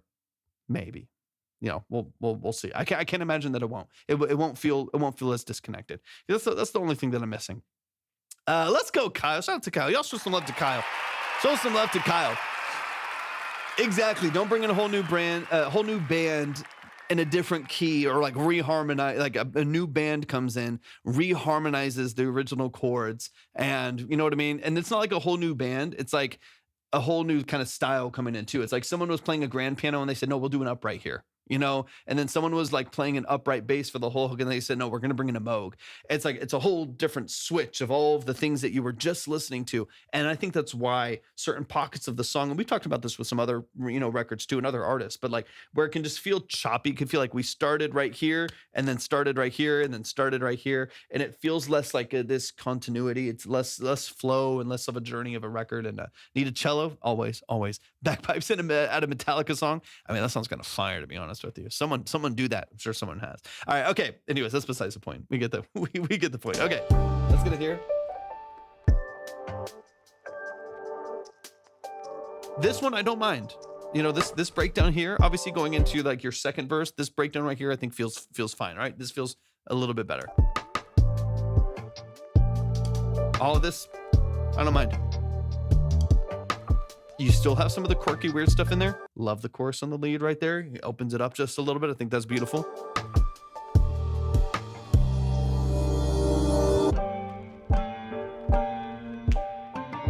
Because again, then we're also going to 4 on the floor, staccato on the piano, right? All of that energy right there. So just keep in mind what all is shifting. It's like different energy and 7 different ways that we've shifted here. So if you're gonna shift, beautiful, love it, dude. Shift around, shift freely. Keep some grounding elements in there so that shift doesn't pull you into something different and it's too hard to rein it back in after that, or feels awkward to rein it back in. So shift, go 4 on the floor, have the staccato, but still, you know, even here.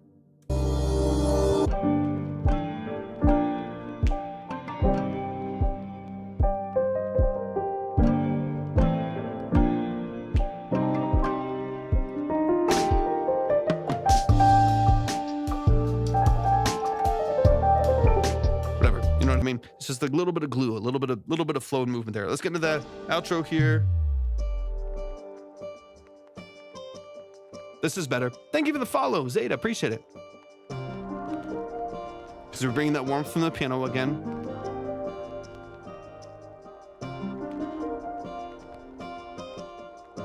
Bass comes in. That's a huge improvement. And thank you for the follow. Appreciate it. That's nice.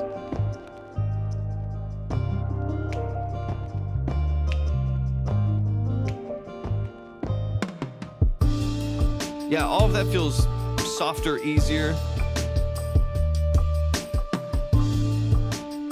Yeah.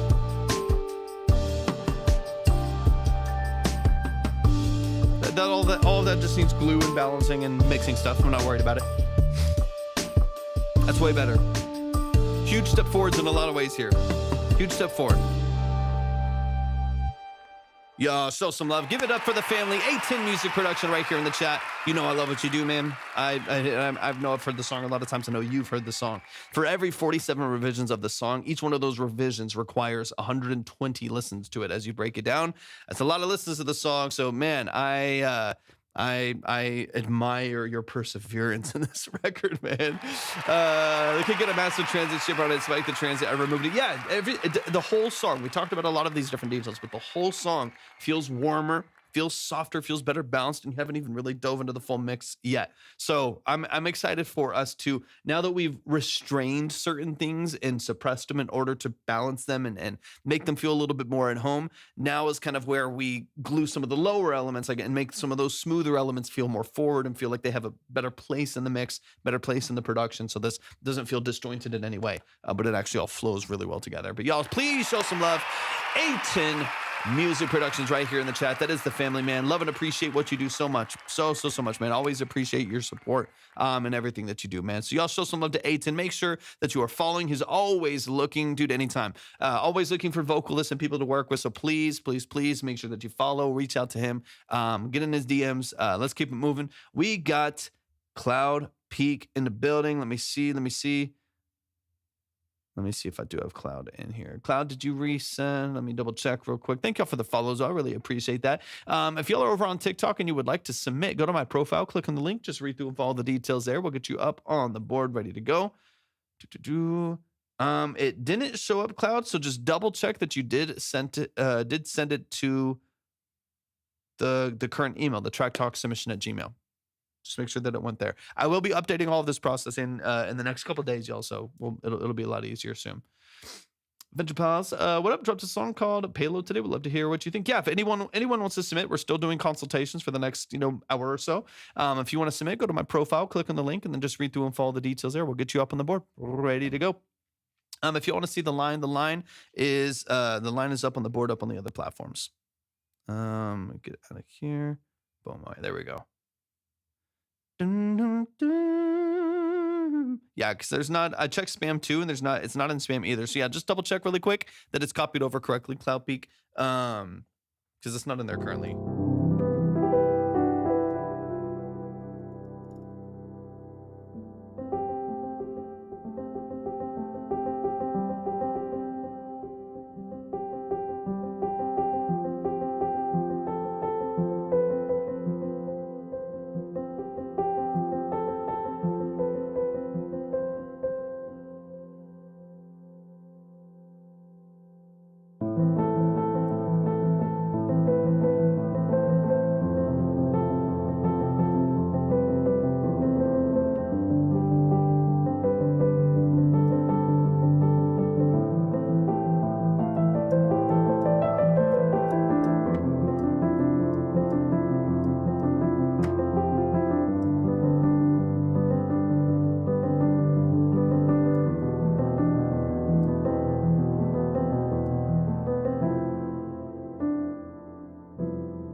No worries. Take your time. No worries. No worries.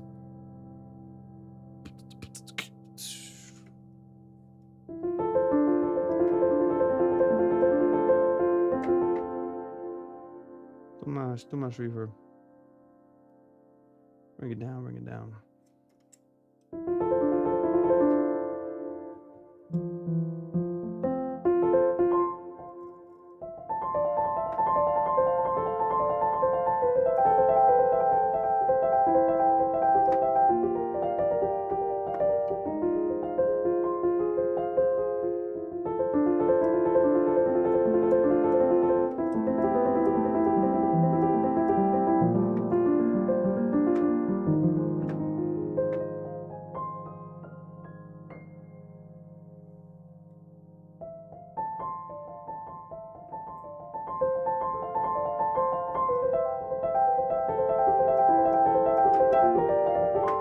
Yeah, Track Talks. No S. Track Talk submission. No S.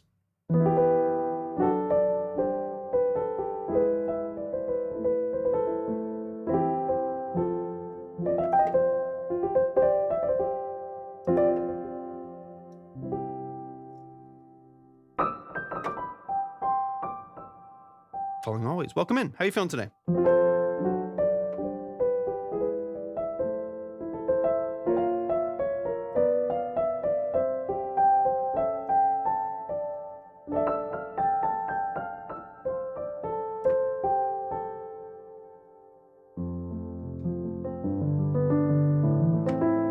Amazing retrack. I can't wait, man. I can't wait. I can't wait.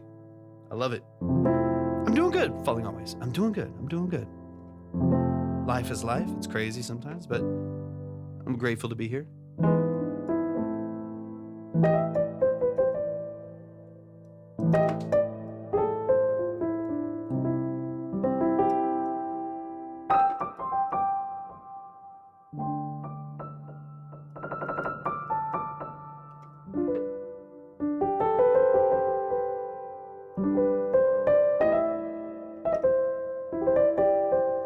Torvik smile is better than a million prompts. You couldn't prompt this smile. Time I hope you're doing amazing, man. It's good to see you in here.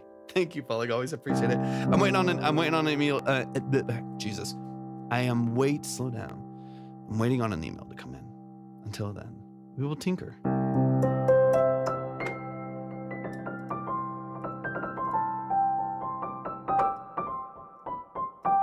upgrading my studio PC. I know I need to upgrade Pro Tools, and I am not looking forward to having to do that. And making sure that everything is compatible.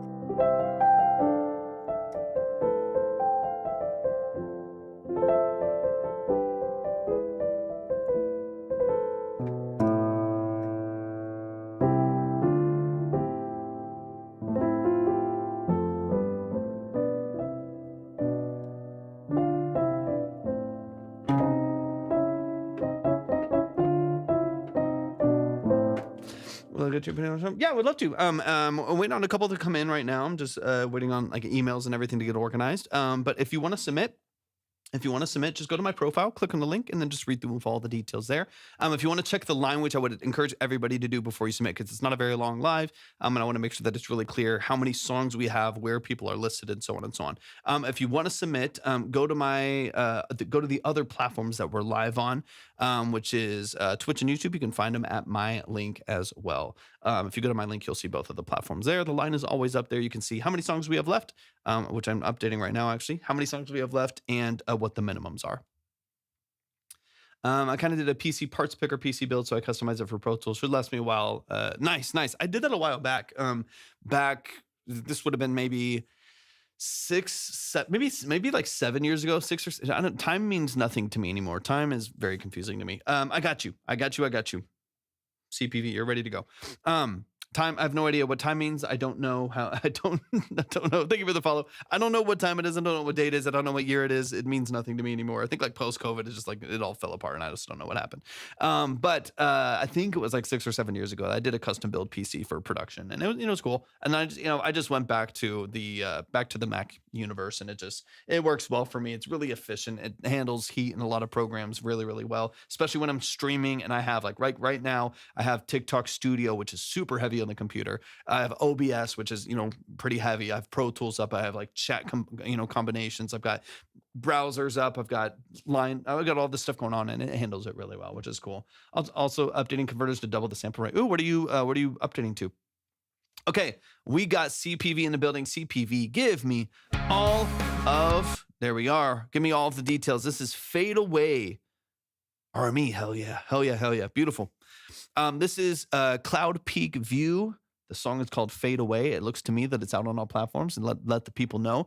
Update me on all the details of what you're doing, Cloud Peak View. Give me all of the details. And also let the chat know the role that you specifically play in your music. Let's get into it, y'all. Let's get into it.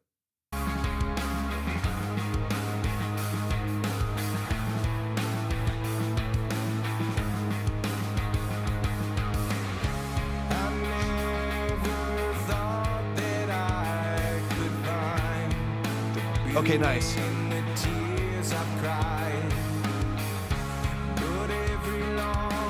Yeah, they're nice. Are you using like a Ferrofish or anything like that for additional inputs? Like, or different I/O? I think it's like the P16 Ferrofish. I know a lot of people use.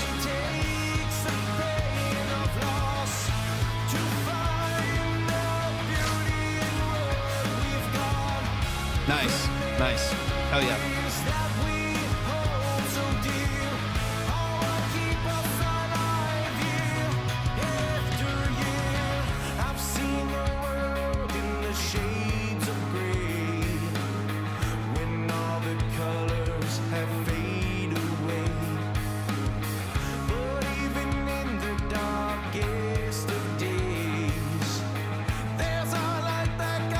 Nice.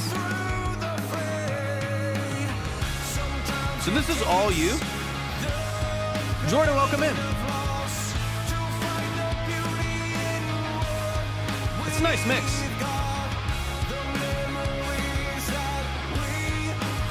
Nice.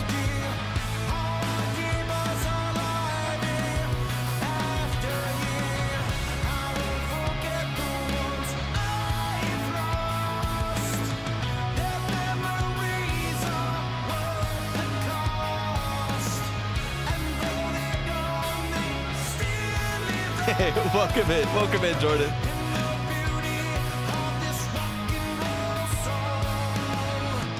Okay, sounds good. Ooh, love the phasing.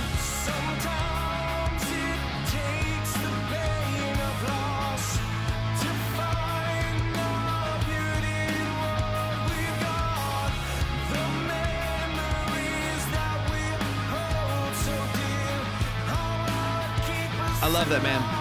I love a good cranked, like 90s rock snare.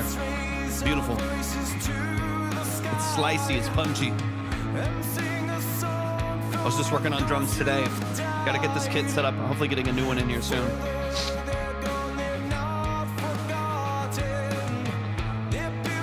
It is out. It is out.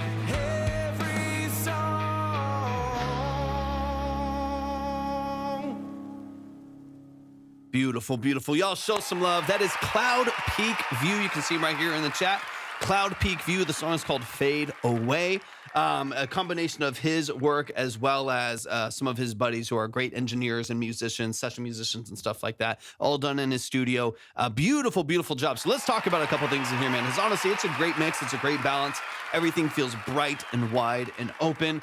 Great clarity and separation between all of the different elements. This is, especially in this style, when you're listening to a more amateur mix in this genre, typically the biggest issue, the kind of the pain point of the mixes is clarity and separation, where it just becomes a wall of sound and distortion, where you just have heavy, wide, crazy drums. You have, 9 mics on a kit. You have, all of the, double to quad tracked rhythm electric guitars, lead guitars, distorted bass being, really, really hit heavy. All of that. It can get crazy really, really, exactly. It gets muddy quick. It gets really, really crazy really quick. This is a good example of really tight double tracking on the guitar, maybe even like dual miking, but like really, really clean double tracking of the guitar. Great clear vocal mix, good balance on the percussion. It's snappy and it's bright without feeling thin and tinny. You get good weight, kind of replacing some of the bottom end, where this is a slightly more restrained mix on these drums. It's fairly suppressed. It's really highly compressed. And there's not a ton of body on the low end of the drums, but that's filled out well with the rhythms and the bass. I like it a lot, man. I like it a lot. So let's get into it. This is Fade Away by Cloud Peak View. Let's dive into some of these details here, but I really like what I'm hearing. The actual structure of this, I think, is fantastic. Within this space, I think you're doing a fantastic job. Do you critique any AI assisted tracks, not prompt to song? Prompt to song. Yeah, I mean, I tell people I will listen to anything that you send in, as long as for one that I know what you're doing. I think that's helpful. We spend about 20 to 30 minutes consulting. So these consultations that we do, they're 25, usually 30 minutes long. We listen to the song 2 or 3 different times to really, dive into the details of it, get into the nuances of what you're doing. So when people are utilizing AI and generating stuff and prompting stuff, for one, there's a lot of nuance in how people, there's a lot of, sometimes there's some distance between what people tell me they're doing and what I can tell is actually happening. And so I just like to know kind of what's going on, and also to make sure that I can be valuable to you. When it comes to, like, obviously if I'm talking to a drummer here in the chat and we're talking about, oh, here's some issues that you're having within the tuning of the drum, or maybe some phase issues that are happening between the rooms and the overheads or whatever it may be, we can really talk about those things. When it comes to generated music, or assisted, it can be harder sometimes to tackle the individual elements of how we can improve certain pockets of it. Assisted is easier. Usually a lot of times what happens with the AI tracks is we break down songwriting, song structure, phrasing, formatting, stuff like that, because it's usually the most beneficial and the part that you typically have the most control over. Not that we can't get into some other stuff, but yeah, I mean, I'll listen to it. We'll break it down. I'm not here, trashing people or roasting. I don't care. I want people to be fulfilled creatively. I want people to do what they enjoy. I think everything has nuance. Everything has its issues and stuff like that, but I'm not here to frying people and whatever. I like music. I like good music. And if you're using a certain tool to get that, and that is fulfilling for you to do that, go for it. It's not for me. If I'm speaking honestly for myself, it's not. But I am not everyone. I am not you. So if you're doing something and it's helpful for you and whatever, then that's everyone's individual decision to make. I work well with a rough demo. I want to learn more, and I am. I just have a hard time with the super tech side, but I'm getting better. Yeah, I don't want to be discouraging to you, Cloud PVU. The tech side, I feel like it never gets better. I've been doing music my whole life in some capacity and professionally for well over a decade. But the tech side is so frustrating sometimes. Sometimes it's not even just the like skills and the understanding of the tech side, but it's just the constant nuances of interfacing with technology and all that goes into it. It can be really frustrating sometimes. But anyways, let's get into it, man. Let's break down the song. Jordan, I appreciate the follow so much. But let's dive in. And it says, I like it, but it can be confusing. 100%. It can be confusing at times. 100%. I want to, what I want to do over this breakdown too, since there's not a lot that we're going to, that needs changing or needs updating necessarily. David, good to see you. I hope you're doing amazing. I want to point attention to certain things. One is really beautiful double tracking of these guitars. It's a very nice, wide, 80, 90, maybe all the way to 100, but I'm assuming like 80, 90% pan on the left and right of this double track right here. Very similar tone and texture, but what sounds like different tonal characteristics on the guitars from side to side, and different picking patterns. So you have one that brings in a little bit more syncopation, one that's a little bit more straightforward, it's a little bit closer to the grid, and then obviously one that's kind of running dun dun dun dun dun dun dun dun dun dun dun dun. You get this extra little energy in there all the time that shifts the energy around. The results of that, because the tonal qualities are fairly similar but slightly different, is this really wide soundstage for the guitars that sounds really clean, but there's great, like we talked about earlier, great separation. Like it feels very open, feels really, really well done. I'm doing well. Thanks for helping me with Ghost. It came out amazing. Can't stop listening to it. Let's go, David Givens. I love to hear it, man. I love to hear it. It's always good to see the name pop up in the chat, man. I hope life is treating you all right. All right, let's get into it. But like right off the bat, there's this beautiful openness to the structure here. Plenty of space for that lead vocal to slice through.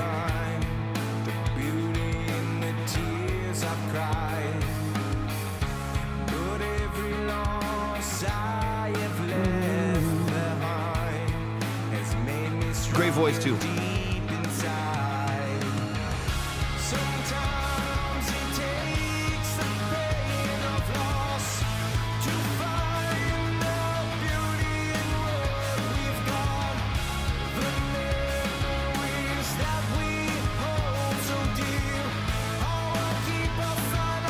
One thing I'm not sure of, Bricks, welcome in. I appreciate you being here. If anyone wants to submit your music, go to my profile, click on the link, and just read through and follow the details there. Check the line on the other platforms. I got like 2 songs left today. So it's going to be a little bit shorter today. So line is still open. You can still submit, but it is a little bit shorter. So I got time for, I think, 2 more songs after this one. Okay, let me get into this chorus here really, really quick. There's a lot that I love about this. I'm hearing something between the 2 guitars that I'm curious at. I'm gonna give it another listen here. It might not come through with some of the compression on TikTok, but I'm gonna try to hear it in my just with the direct signal that I get here. There's something that I'm listening for. Some interesting either gating, maybe it's a phase issue actually happening, or just an interesting percussive element from the guitar. Matt, thank you for the follow. I'm just gonna listen for it real quick.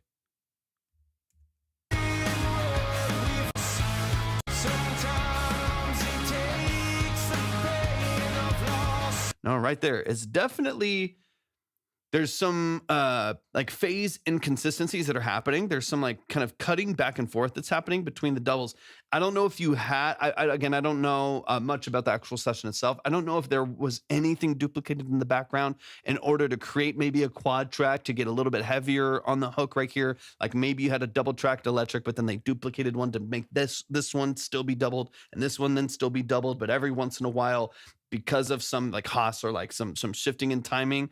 No, it's on the guitars. It's on the rhythm guitars where I'm hearing the signal cut on one side and go on the other side, and cut on one side and come on the other side. There's some interesting relationship happening between the guitars. So I'm curious as to what happened there, or if it's purposefully played back and forth between the 2 lines or something like that. Either way, it gives this kind of this little bit of instability in the background of the mix.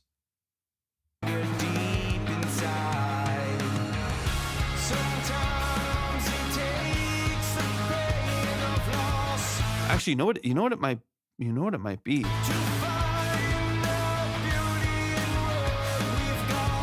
It actually might not even be. It might actually be the drums. It might actually be the rooms. It might actually be like a room mic or set into a digital room, or it might be that where I'm hearing the guitar and then I'm hearing this super wide stereo image on rooms. I think that's what it is. I think that's what it is in the background. It might not be the guitars. I'm hearing it in very, very close relationship to the guitars. So I hear this, whoo, whoo, whoo, hitting on like the left side over here. I mainly hear it as it cuts on the left side between the guitar riffs. I think the guitar riffs are fine. I'm listening as we go and kind of like clearing through some of the weeds as I go to make sure I'm listening for the right thing. I think it might be the rooms. I think there's like a really wide stereo room or something that's happening. And that really wide stereo room is creating this almost gating effect between the instruments, because the snare is so inconsistent, right? The snare, only comes in on, 2 and then 2 and 3 and kind of like, it doesn't have a very consistent structure. Obviously it's not always there. And that's part of why, like, I hear this big burst of energy wide and then it cuts just a little bit. 100%. Yeah. Is it Ducler? Am I saying that? Or Dukler? Am I saying that correctly?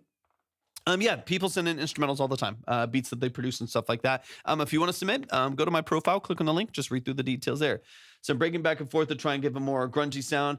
Yeah. So there might be some of that happening in the guitar. So maybe a bit of what, thank you for the follow, appreciate it. Some of what I'm hearing is the stylistic decisions that y'all made, as well as also hearing the snare and its placement in the room, creating this little burst and then reduction of energy in the stereo. So what, I guess the result is the thing that kind of matters the most. The result of the back and forth between the guitars in tandem with random burst of energy, super wide in stereo from the rooms, specifically on the snare reverb, the combination of both of those is creating like it's a cool effect, but it creates a little bit of inconsistency in the stereo field. So like most of like bass and drums and the vocals are like really powerful right here in the middle, right? Really, really solid sound design. The middle of the mix is beautifully, beautifully done.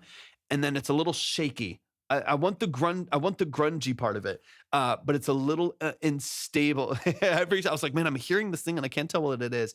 And I think it's the combination of the back and forth, which is fine, in tandem with the burst of energy from the snare in the room. So I think for me, I would probably try to blend that, like have the effect, have the interesting, quirky things in the mix, try to blend them a little bit better, I think, potentially. And then maybe the rooms can come down on the drums a little bit. So you're not getting so much of the, you know what I mean? You're just getting a lot of the space. You're getting a lot of the reflection, not as much of the direct. Now, the direct signal is really clean, and most of the drum mix, when it's all together, sounds really nice. I think I'm just hearing this. It's almost like exaggerated width. Maybe there's even a widener in the rooms. It's fine. Might even be something out there that's kind of pushing that a little bit wider as well. That might be why some of those elements right there, feel a little bit more exaggerated. If it all works, you work, dude. Of course, yeah. I'm always there, man. Honestly, it's a great mix. Like that's what I'm saying. Some of this I think is just stylistic, right? Everyone has different decisions they would make as well. I'd be more than honored to work on a record of y'all's. But this is a really solid mix. This is not a bad mix in any realm. I think most of this is balanced really well, which to me is one of the biggest things. And it's a great song. But it's like, the thing that I don't want especially on like a heavy, like classic rock song like this, like where I want the wall of sound. Like I want the energy. I want all of that groundedness and that stability that you get from this style, where it's just like the drums are snappy and punchy, the guitars are wide and heavy, and I can already imagine the Marshall stack and the Ampeg stack on them. Like I can already see the song, and I know what my brain wants it to be. And so when I hear some of the inconsistencies in the mix, some of that kind of fluttering in the background right there, it feels less weighty. It feels like it has a little bit less emphasis and punch. And so that's the only reason why I brought it up, and even like hearing it at all, is because it does make the stereo image that's more isolated wide. Like you really notice it and you can really pick up on it. It feels inconsistent. And so I would love a little bit more consistency there. Honestly, it's one of the only things I hear in this whole thing. Let's get into it. It's a great song, man. It's a great song. Fantastic. Great vocal structure. Good harmony. Beautiful third note harmonies on the outside right there as well. 99% of this is fantastic. Sounds really, really good.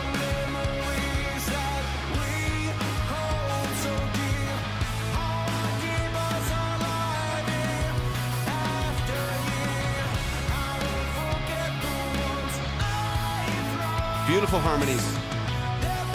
Let me know who JH is. Let me know who that is.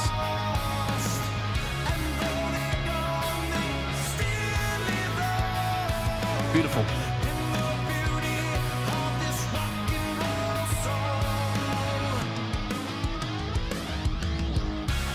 Nice. This is awesome, man. It's fantastic. Y'all should be very, very proud of this, man. And once again, y'all, this is out, so please go stream it. Please go. Yeah, I love the phaser and the interludes right there, and some of the transitional elements. They're gorgeous.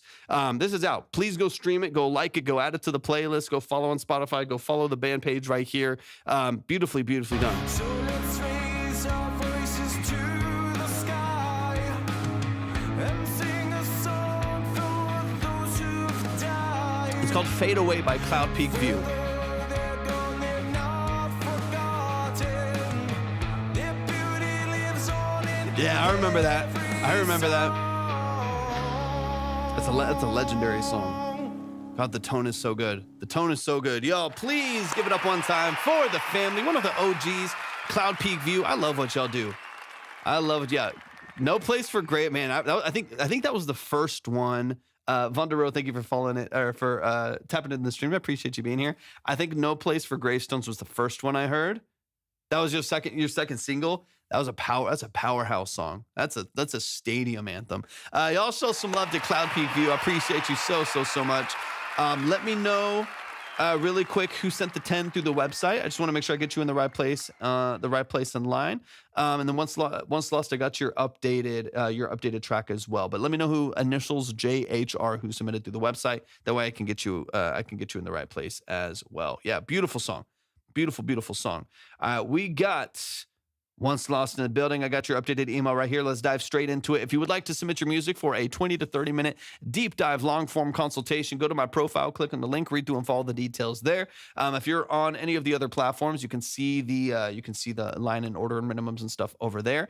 Just please keep that in mind because we are at the tail end of the live. We only have a few songs here. Perfect. Once Lost. Let's go. Hurricane Princess. Let me get this one downloaded here real quick. But yeah, let me know who that is because I have the submission, but I don't think I have the email from it yet. I don't believe. So I need to know who to connect it to. Or we just got a bunch of. No, not in spam. Someone initials JH. Yeah, I got Hurricane Princess. Let me know who that is. You submitted 10 through the website, so I'm just making sure I get you up on the board, but I don't have an email or anything connected to it, or anything to connect to it. All right, let's get this downloaded. This is Hurricane Princess by the Once Lost right here in the building. Let's run it. Oops, let's do the download right here. Boom. Can you let me in? And let the people know what you do. Once Lost. I wanna be her, but I'm scared, you know what I could. Cool production. Let me touch you. Oh, inside your soul. Let me feel. Baby, don't let down. You know it's made of glass. You know that could shatter to a million pieces. Camille, welcome in. No, it's not my heart. Hey. Got that look in your eye. Hey. Put the bottle down. Not tonight. Hey, little hurricane princess. Don't shine the dishes now. Power knocking, see it fry. The storm cloud. Is that JH? Is that you? Just so I can get you up there. Turn it upside down. Okay, got you. I got you. Thank you. Love you, but I hate you. You love me, you don't like me. You don't love me, and I don't love you. Oh, I love you. I love you, and you love me. Oh, I don't love you. I don't love you. I don't love you.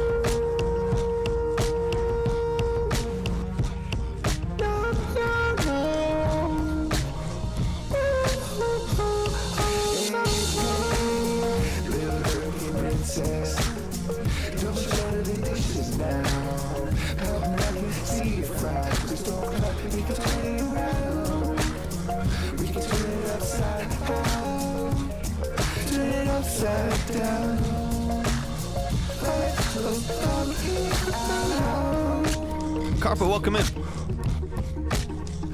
to find a way. Oh, they look with a smile on your face. There's some elements of like old Ye in this. Just like a dark beat and auto-tune maybe, but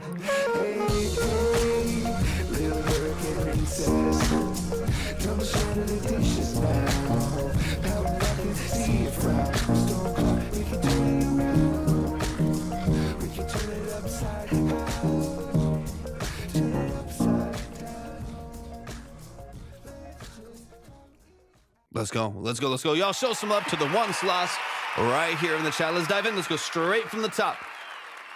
I never even listened to 808 and Heartbreaks, man. It is R.I.P. R.I.P. to that era. That's like a lot of the hip hop that I grew up on and like production that I grew up on in that space was that era is hell yeah. Let's go. Once Lost. I love it. Just heavy 808s. Dark synth. I mean, that's a lot of early Mike Dean stuff too, and I love Mike Dean. I love Mike Dean, the synth god. He is he's had his fingerprint on a lot of those like early 2010s, 2000s, 2010s hip hop and R&B records. It's so fun. Vino, welcome in. I hope you're doing fantastic. Welcome in. Zeeb Nation, thank you for tapping in as well. Yeah, if anyone wants to submit, I got time for like a hand, like maybe one or two more songs. If you want to submit, you can, but I am going to be closing the lines here in just a couple minutes. Okay. Dust in the building. What's up? All right, let's fabulous song. We're not listening to popular artists. But Helena is a fabulous song.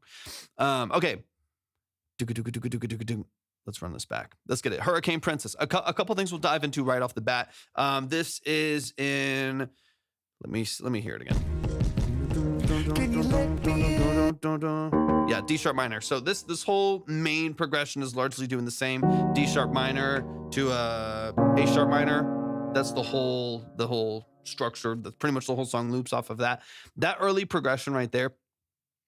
Make sure that your vocal is tuned to the D sharp / A flat, right? In your case, if you're running A flat or E flat, make sure that is locked into that key. There's a couple different times that your layering as well as your lead tuning is falling out of that. I don't know if you're tuning chromatically, maybe just for the structure that you have so far. You want $10 for a cue. It's not $10. What do you mean $10 for a cue? What we're doing is long form consultations. So these are like 20 to 30 minute, sometimes even longer. We've gone as long as like 40, 45 minutes, these long form consultations. We listen to your song, your production, your songwriting, whatever it is, usually 2 or 3 different times that we go and loop through it and chop through different elements of it and spend that anywhere from 20 to sometimes 40 minutes breaking down the song, getting into mix and master, production elements, sound design, lyric and song formatting, whatever it may be, whatever the artist, producer, songwriter who's in front of us is looking to get out of it and whatever they're looking to kind of get out of the breakdown here. But it's not a cue. You're not paying $10 for a cue. It's not a review. There's no trash or pass. You're not paying for just like a poll and a rating and I give it a 7.2, even though I don't even know anything. Like that's not what this is about at all. There's plenty of spaces like that if that's what you're looking for. If you were good at producing, are you going to be doing lives to earn money? That's just not true in any capacity.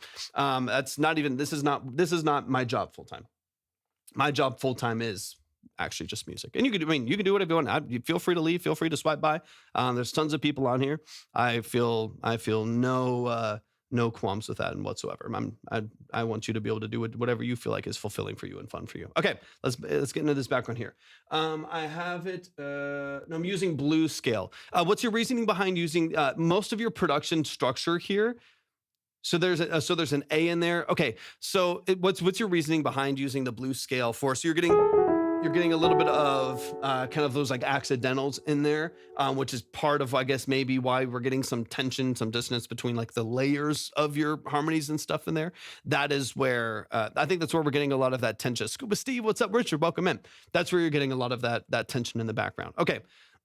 Yeah, I would love to know why you have it in the blues scale, just because nothing else in the production really jumps out of that. So what you're getting oftentimes is between your vocal structure you're getting a lot of these seconds and a lot of dissonance right here between that. One of the things you can do is automate your scaling or something like that in order to make sure you're moving between different elements there. But let's run it from the top. We'll talk through a couple specific details in there. But there's a couple times in there where the auto tune is kind of taken over. Not that you can't use it. I'll have to see. I don't know if I've bullet pointed the portions of the song yet, but there's a couple little pockets in there that I definitely want to clean up. Can you let me in? Oh, I Got you. wanna feel your heart, but I'm scared. You don't wanna connect. Let me touch you. Oh, inside your soul. Let me feel. Baby, put that down. You know it's made of glass. You know that could shatter. Think of it the follow, Richard. Right in here, get a little bit in there.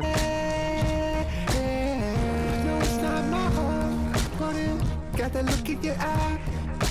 I want to get to the first like pain point in the tuning, that we can kind of talk about the context of it, because the problem is if you only have a moment, right? If the vast majority of this is D sharp minor, or you're going flat, so E flat, E flat minor to B flat minor, if that is the vast majority of your progression here, and there's only a moment or two where you jump outside of that to having like an accidental or a chromatic walk or something a little jazzier, something something a little bluesy, and you're moving outside of the scaling for just like one particular chord later on in the song, then that's where we need to make sure that there's automation set for your tuning structure on that vocal in that part of the song. Because if your tuning is trying to hold you to this, these like kind of jazzy movements in the background right there, but all of your chords are still just doing like an F sharp major, but your vocal is doing something else, and your vocal's randomly hitting an A in there while the other instruments are still hitting an A sharp or a B flat in this instance. That's the tension that we're listening to. That's what feels nasty in the mix, especially when the auto-tune keeps correcting to it between different vocal runs and stuff like that. My recommendation off the bat too, I don't know if we've talked about this the last time as well, maybe we did. But I would definitely recommend manually placing your vocals to the extent that stylistically it makes sense. Sometimes you don't want to do this overboard, especially in the style that you're kind of doing here, where it's a little bit looser. It's not supposed to be super restrained and sterile. So in the case that you're wanting something that feels a little bit looser, you don't have to do it for every vocal line, but I would recommend some manual placement of your vocal. I use Melodyne, but you can use Graph Mode on Antares Pro. There's a bunch of different, plugins and stuff now. I think Melodyne is probably the best at keeping it fairly transparent. But something like that to where the auto-tune's not doing any guesswork, because right now you're hearing a lot of a lot of modulation and pitch between different notes it's trying to target, and then it kind of every once in a while is also then randomly correcting it to the A, which is creating all that nastiness right there. JMX, what's up, JMX? Is it I can't see, there's a glare on my screen. Is it Farrell or Farai Caesar? I can't see it on my screen is has a whole bunch of glare. Anyways, thank you for tapping in. I appreciate the follow. Thank you for joining in.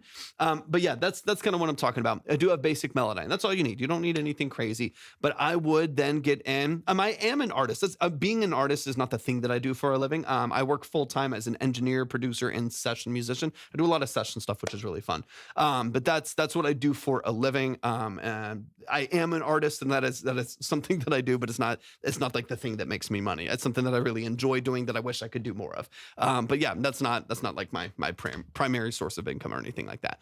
Okay, so as far as, but in the verses, because I'm actually super happy with verse 1. Yeah, so in there, it just depends on, you have to decide personally within the stylistic decisions that you want to make, how much of that movement in the Melodyne, or I'm sorry, how much of that movement exactly. How much of that do you want to have?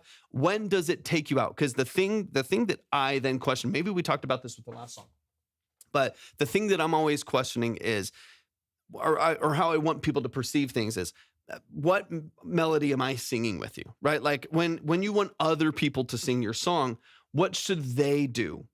with your music, right? Like if someone else is singing that verse with you or singing the second hook with you, what notes, because everyone has to try to sing it, right? They have to try to hear what they're hearing and replicate it. So what notes are they hitting? If someone is singing your song and they can sing and they're trying to hit the notes, what notes are they trying to hit? And if it's really inconsistent or it's like being corrected to a bunch of random points in the scale, so on and so on, it's going to feel really difficult for people to latch onto it. It's going to feel really challenging for people to really relate to it and grab onto it.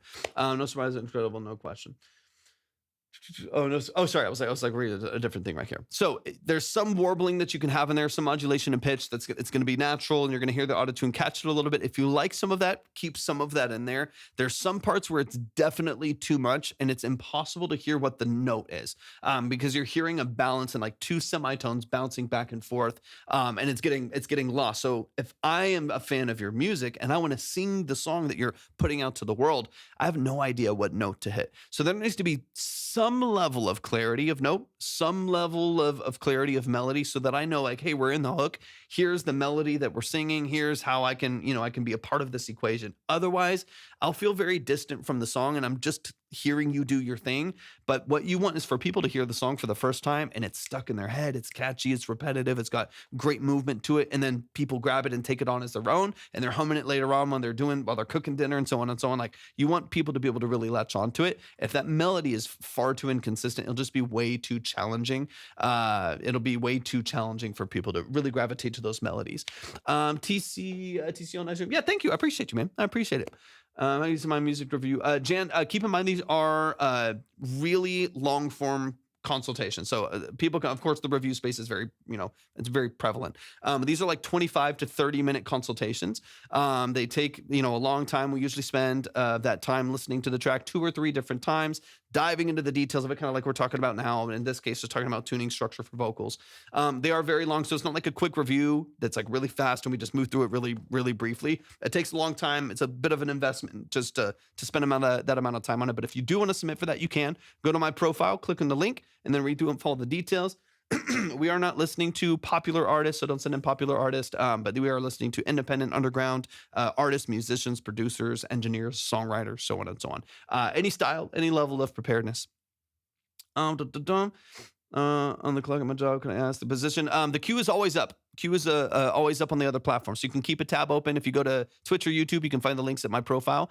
If you keep a tab open, you can always see the line. Right now you're up next, but that can change. Right now you're up next, but it depends on who's coming in and who's submitting and stuff like that. Thankfully the line's been like TikTok's been super, super quiet today. Like super, super dead. You never know. Sometimes the line goes crazy and it's a little bit obnoxious, but today, thankfully, TikTok's been it's been a little loose. Put the bottle down. Not tonight, not tonight, not tonight, not tonight, not tonight. Hey, little hurricane princess.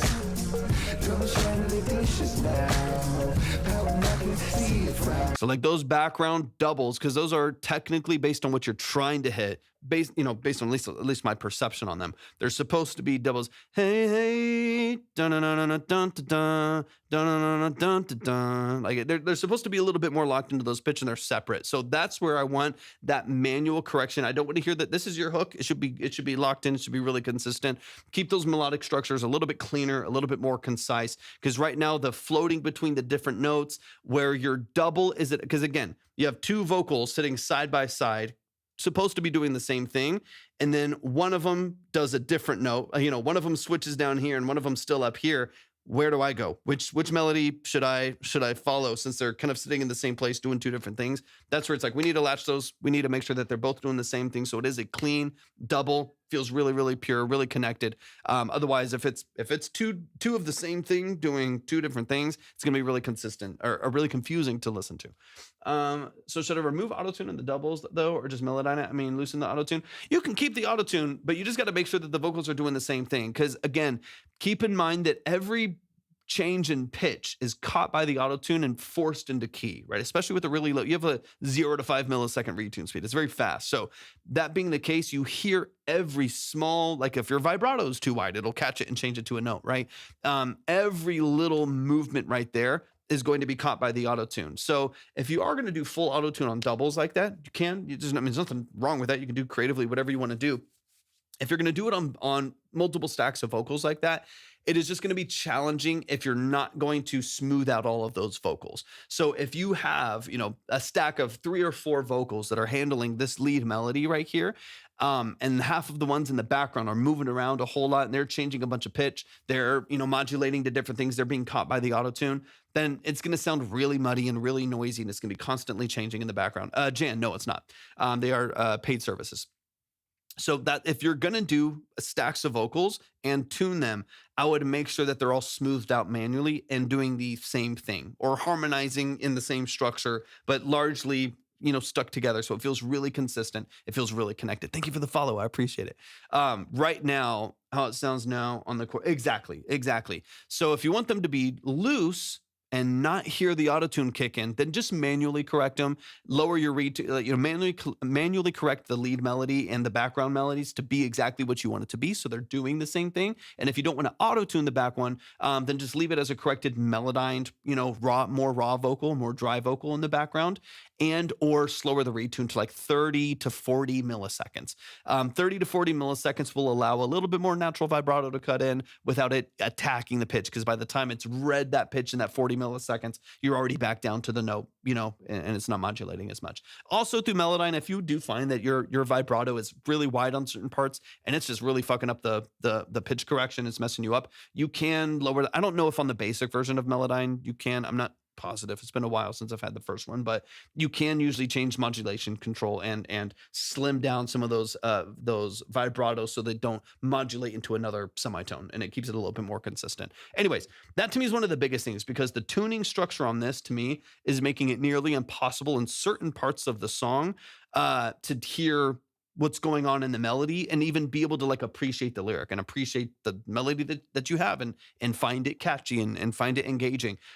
So I'm missing some of that, and that makes me disconnect from the song a little bit. And I want to really latch onto it. I want to make sure that, you're really close to the song, that people that are listening gravitate towards it, they grab onto it, and can really, really break it down, man.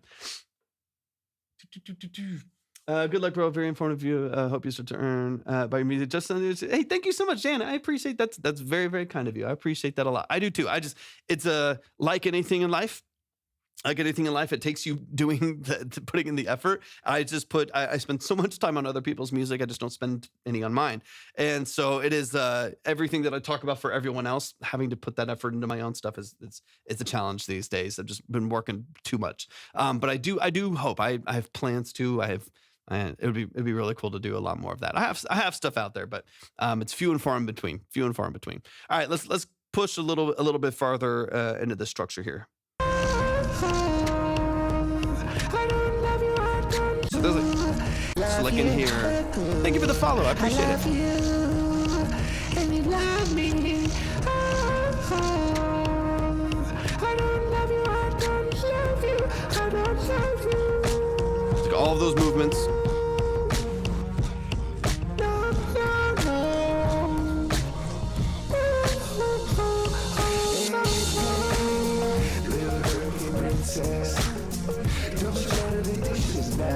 Like I would love for that.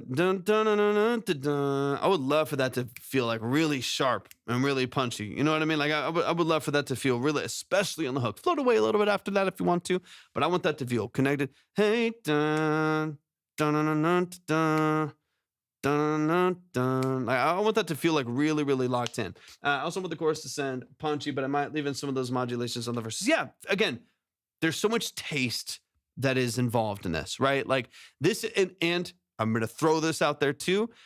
Some people will like your taste and some won't. I mean, I think that's part of what you find out when you start releasing your music is like, you might need to develop your taste over time too, right? Like that's something that every artist, every producer, from the big to absolutely nothing, has had to figure out is what do people want to hear? Whether or not you like what you're doing, whether or not like you think this is like an interesting way to like go about something, if zero people relate to it anyway, or it's so unpalatable by the consumer, like you could have some concept of a song where I hit every single note in the scale for the chorus, and it's this interesting thing, and you could put that out as art, and you could think that whatever. no one has to want to listen to it or like to listen to it, right? So this is where I think taste comes in, where it's like, do what you want to do, right? Create authentically, create purely, throw whatever you want at your song and put it out there, and you should be confident in your taste in your music. But that taste can and should always develop as well as you improve your skills. What I have found is as you improve skills, your taste typically improves as well, because you understand more of the process, the language behind it, and what goes into an accurate translation of your ideas to the DAW. And that is a challenge for a lot of people. Like, I have a cool idea, but what comes out is like way different than what I'm trying to emulate. And that can be really challenging for people, especially if they're just starting out. Because for me, the vocal warbles feel emotional, and this is a very emotional song, 100%. So here's the thing. One other thing, and I'll move into the last section of the song here just briefly. One other thing that I would kind of look at too is we need a couple, thank you for the follow, appreciate it. We need some elements of clarity, otherwise you won't feel any of the emotion, right? So right now we're dealing with a lot of warbles and in modulation and pitch because of the auto-tune and pitch control and stuff like that, right? So that is one thing. It's fine to have that. It's, again, stylistic choice. It's fine to have that in there. You also then have all of these layers stacking at slightly different times with ad-libs and a bunch of reverb. So you have that. Fine to have. It's a taste thing. On top of that, you then also have super saturated, distorted vocals. Perfectly fine to have. Stylistic choice, right? The combination of all of those is stacking up in my ears as a little bit chaotic sometimes, to where I would love to feel the emotion of the song, but I can't hear what's happening. And I'm also not one of those people that's like, you need to be perfectly like legible and like project your vote, like, you know, over enunciate everything. That's not real music, right? There's rock songs and rap songs and R&B songs, you know, in every era that who even knows what they're saying until you like look up the lyrics and like, oh yeah, I knew that. Or like, you know, that makes sense. But there's a lot of songs that we don't understand it. So I'm not from the position where like this needs to be perfectly legible. But if your goal is some level of translation of emotion, and you're like, I want people to feel what I'm saying, but they can't understand any of it, because it's not only the modulation and pitch, it's not only starting and stopping of layers inconsistently, it's not only distorted and saturated vocals that are really overdriven. The combination of all of that, I think, might be robbing you a little bit of some of that. What you might want to do is on a clean lead vocal, maybe a little bit less of some of that. Like maybe your lead vocal is a little bit less distorted. It's a little bit more pointed and clear. Maybe slightly more consistent pitch structure, but still some of that effect. Don't take it away. Don't dry it up, but still some of that effect. But you know, a little bit more transparent, just a hair more transparent. And then your background vocals can be slathered in reverb and choruses and phasers and have a big ping pong delay on it and have a bunch of distortion on the accent vocals, full retune speed, vocals wobbling all over the place. It doesn't matter. It's just a part of the vibe. It's a part of the aesthetic. That's obviously up for you to decide, but I'm curious if we couldn't, again, I want to know what to attach to and what to relate to and what to connect to on the song. And if there's too much just floating around in the layers and the tuning and the distortion, then I just won't feel the emotion, because my brain can't even process enough to be like, yeah, connect to that. That's a great line. I'm missing a lot of the lines, I think, because of the processing. I want more than much to be. Yeah, 100%. Exactly. And also, you can also just like ignore all of this too. You know what I mean? That's the beautiful thing about music, is you can also be like, you know what? I want so much distortion that you literally can't understand a single word. And that's the vibe that I want. And no one can tell me otherwise. And you would be completely valid in that. It's your art. It's your music. And so, dude, I feel that. One's lost. I feel that song. Okay, let me get into the outro. Here really quick, and then we'll update the last songs in here. So right in there, we could turn it up. That's where you're getting that tension right in here, right? Some tension between the G sharp, A, and the F sharp right here. That's nasty. There's a couple lines in there where that's happening. It's not really reflected in the production. If it is in the production, it's incredibly subtle. So you either need to, you know, make that more concise, make it more obvious that happens in the production, that we have a little weird thing going on in the production, and line up those vocals so that if they're going to hit they're going to hit a little jazzy thing in there, that they do it together. And you're not getting some, that's going to be painful. So line them up, make sure they're doing the same thing. That'll be a lot easier to listen to. Big Og, thank you for the follow on Twitch. Appreciate you. Right in there. Dun, dun, dun, dun. Like, I don't mind that, right? Dun, dun, dun. I don't mind like a chromatic walk like that, but it's got to all happen together. It's got to all happen together. That way it feels locked in. Yeah. I think yeah, exactly. So if it's going to be intentional, make sure that it comes across as intentional. Right now it doesn't, just because they're doing two different ones. That's fine. It doesn't come across as intentional. So that's where you need to make sure like that note needs to exist in the production to amplify it. Some of those layers need to come together to be in line with it. Because if that doesn't happen, it will just, is he gonna fix it? So, okay, I got you. Yeah, it's like, I think if we can create that chromatic movement right here, I feel like that's going to be a lot more intentional. But going from like the in this case like the G sharp to the A, that to me is where we just need to line everything up. Make sure that it exists in the production so that there's context for it. Make sure that the vocals line up with it so that they work together. Otherwise, it will come across as less polished. It will come across as a little bit noisy there. Hey, thank you, Party Ride. I appreciate you. I have your email. I don't think I have a full submission from you, so just do me a favor.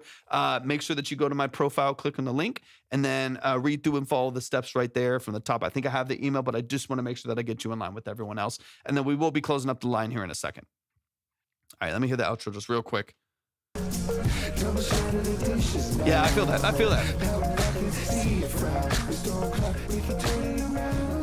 The hook to me is going to be a vital piece of this puzzle. Y'all show some love, man. Show some love. I really appreciate what you do and the nuances of what goes into your music. Kyle, thank you for the follow. Y'all show some love to the Once Lost. So to me, you have a really solid foundation to your production structure. You know what I mean? I think so too. I think that's what I'm missing. I'm missing all of the elements pointed in the same direction, right? Like there's some part, like the production has a really cool feel to it. I like the intro. I like a lot of your sound design choices and a lot of the aesthetic of what you're trying to go for the vocals. So for me, it's like we just need to rein some things in, point them all in the same direction so they're unified, so they have the same, common goal, for what you're doing with them. And then from there, I think you can just polish and balance mix and you'll be in a fine spot. You also some love to the Once Lost. Let's keep it rolling. Yeah, if you want to submit your music, I got time for like, I think one or two more songs. J Duce, I hope I'm saying that right. J Duce, hop in the chat. Let me know that you're here. I got the email here, and then let me see. Sounds good, man. Have a great weekend. I appreciate you so much. Thanks for tapping in. There's Jay. Jay's in the building. Let's see. We got it. Silver Linings, produced by Jay. Is it J Duce? Let's get it. This is Silver Linings, produced by J Duce. Hey, I appreciate you so much, Once Lost. I appreciate you so much, man. Thank you for the love and support always. Is it Mass Swing? Thank you so much for the heart me as well. I really appreciate that. Perfect. Just want to make sure it's not like Duce or something. I want to make sure that I'm getting it right. All right. Let's get it. Let me see. Let me check the email real quick. And then we'll dive in. Just to see if there's any info. Okay, yeah, give me some info. Give me some info. Let's talk about the record. Talk to me about what you do. Just remind me as far as like the role that you play in your music, like what goes into what you're doing. We'll break it down from there. And once again, if y'all do want to submit your music, go to my profile, click on the link, just read through and follow the details there, and we'll get you up in line. We'll get you ready to go.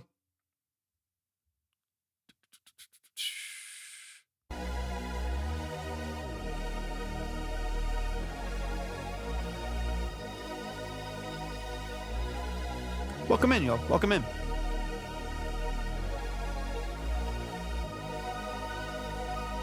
Beautiful.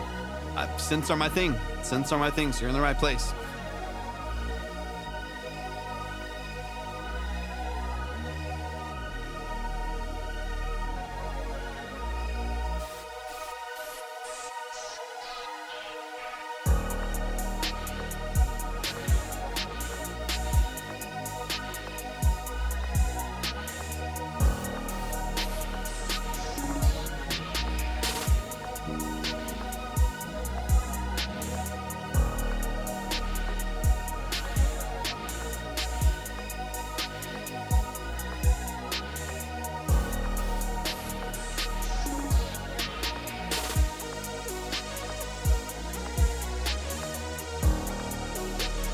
What's up, Soul? Welcome in.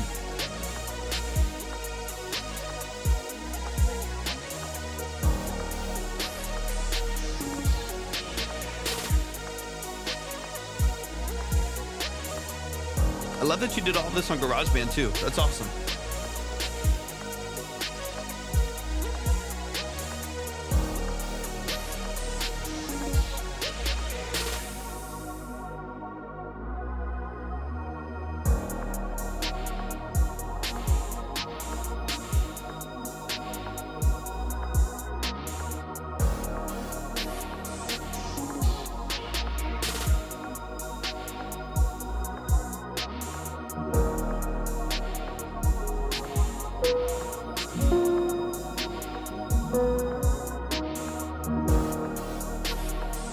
Hey, welcome in.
I like that lead line.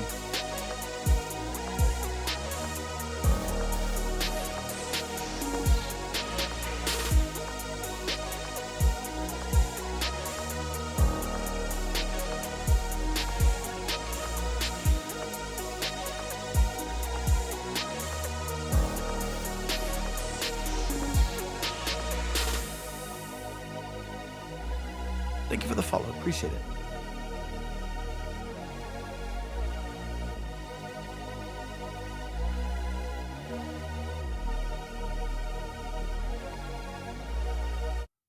Let's go.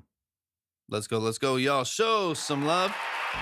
Show some love. Show some love. Show some love. That is Duce. Silver Linings. Let's dive into it. Let's dive into it. Y'all, we're not listening to popular artists.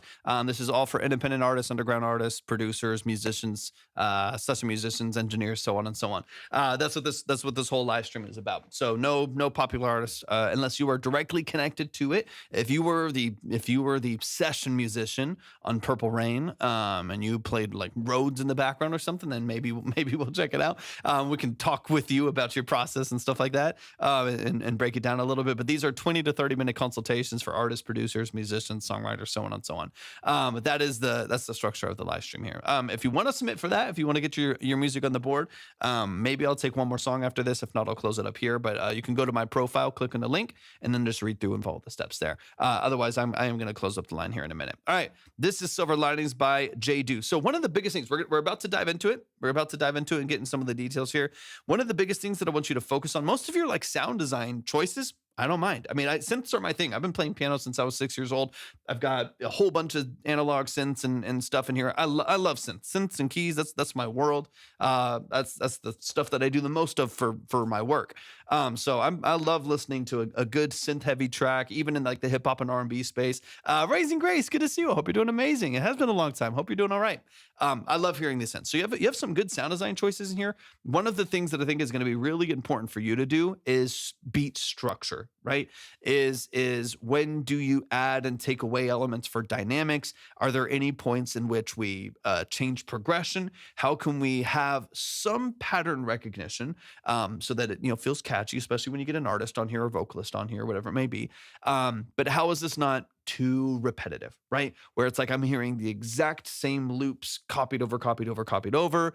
Maybe I change this thing or I take it out for a moment and we take out a bass for a minute, but then we go straight back to the same thing. It's a lot of the same sound design, a lot of the same sound. So the brain when you have exact loops, the brain just starts to tune them out. Right? And it's just, psychologically, if you just are hearing a lot of the same thing, and they're exact digital replications of it, then the brain will it'll start to tune it out slowly. So I do want to make sure that there's elements of this that like morph and change a little bit more, so it doesn't feel too much of the exact same song structure right here, and it actually has some changes and some nuances to it.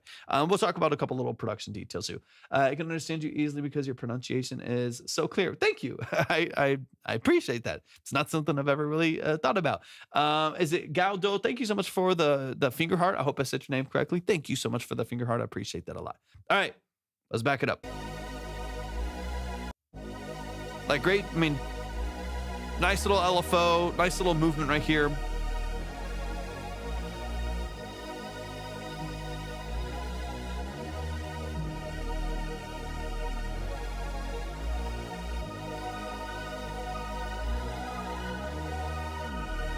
Nice introduction of your arpeggiator here, a little bit of movement.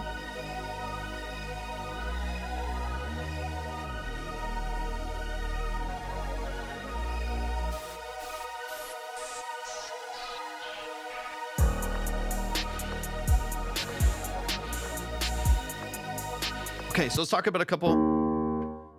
This is your D sharp minor, da da. Largely speaking, G sharp minor to D sharp minor to G sharp minor. Some movement in between that. Neil, welcome in. Some movement between that. You kind of, some walk-ins in between there, some walk-ups in between there, but largely speaking, kind of bouncing between those two chords.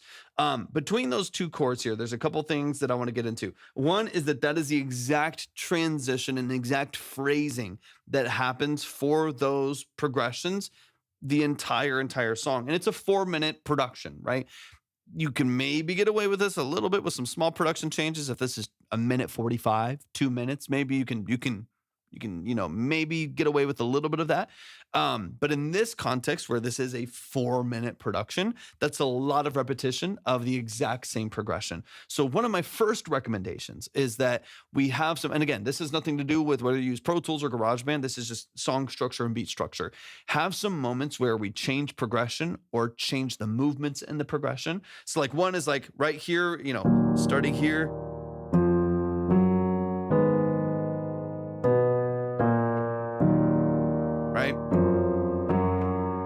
If that's like the whole progression has that exact same movement, then when you go to a verse, you might not change chords at all. Like you might just, if the whole hook is here,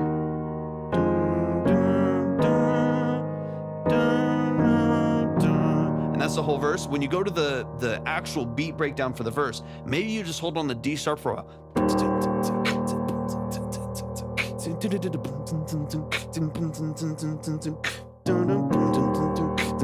Like maybe you just shift the energy there for a second, and then when you go back to the hook and you go back to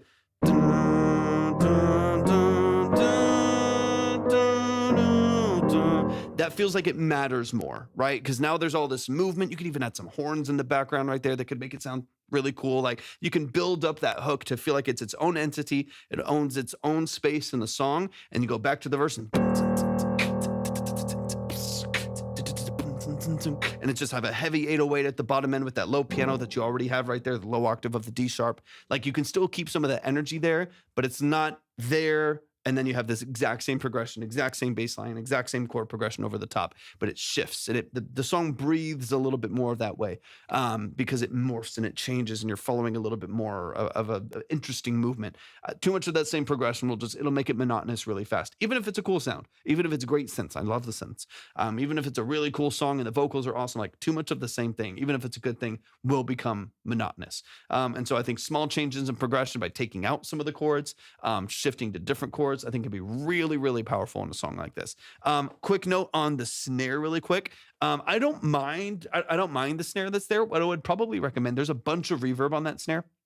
You just, right? You have this like big, like tight reverb on it. I don't mind it on like the 2/4 counts that are coming in, but my recommendation would probably be to dry up that snare and have a layer to the background that has all of that reverb on it. So your main snare is really, really clean and punchy, right? So the main just that you have right in the middle, is sharp and it's slicey and it's punchy and it cuts through the mix beautifully. And then layer that with like another clap that's behind it that has all of the reverb on it so that it doesn't always have to follow every single snare hit. Like maybe some of the snare hits are every other time. You know what I mean? Because like right here, you're getting that reverb tail on every single additional layer that you have. And it would be nice to separate that a little bit.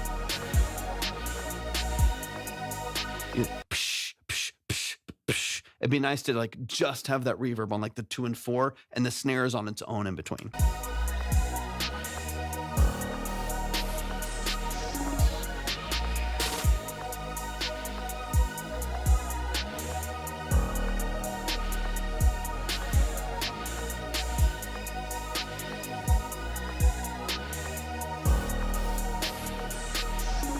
Shifting the verse here. See, like now we're post, right? Now this is, you know, at least what I'm perceiving as like a post hook. This is at least the way my brain is kind of, you know, the new lead melody that comes in. Love it. It's a great sounding synth. I like what it does a lot. But that's, again, exact same progression. Is there any way that we can shift the energy in the progression so we're not hearing the exact same sound design for that full part of the progression there?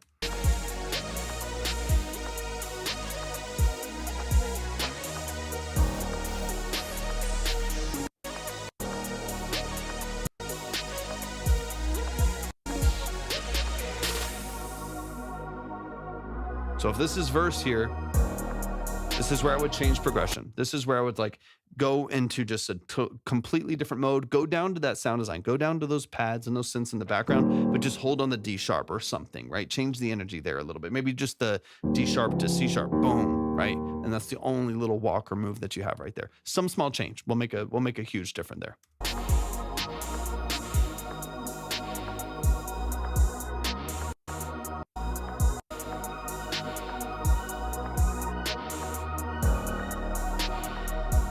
And then honestly, I mean, one of the last things that I would say, because for the most part, you know, this is not like some terrible beat at all, man. Like you obviously have an understanding of progression. You have an understanding of like how to put sounds together and fill out different parts and attack the beat in a way that, you know, feels powerful and feels interesting. So there's a lot about this that I like. Like I like the early piano hits. I like the low rolling bass in the background. I like, you know, a lot of your lead melody lines on the synths and stuff like that. For me, the biggest thing is going to be structure. I also don't think, based on the pacing of the song, that there needs to be a 3-minute and 54-second beat. I think you could probably fine tune this a little bit and think, even though you're producing it, think as an artist, and find like a 16-bar verse into an 8 to 16-bar hook, into a 16-bar verse, into an 8 to 16-bar hook, and then an outro. Like find the structure of the song at the BPM that you have it and put that into the beat a little bit more cohesively. Right now, some of the parts just kind of run on where you have like a 32-bar hook, right? Where it's like 24 bars of the beat and then the lead melody comes in,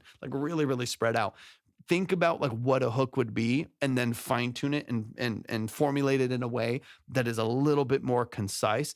I can imagine, even though this is like a slow beat, it's kind of like a halftime, you could probably still get this to like 3 minutes. You know what I mean? You can knock almost a minute off of this just by structuring it as like a verse, strong hook, verse, strong hook, and then maybe like kind of an interlude and an outro hook or something like that. You'll be at like 3 minutes and 15 seconds. It'll be concise. It'll be more punchy. And if you add in the changes that we're talking about of like shifting progression, shifting sound design, then that in a more concise package will be way more interesting to listen to. It'll be easier to get vocalists and like rappers and singers and stuff on here because they'll be able to like see themselves in the song a little bit easier as opposed to it feeling, you know, disconnected in any way. Let me hear the outro here really quick and then we'll get out of here.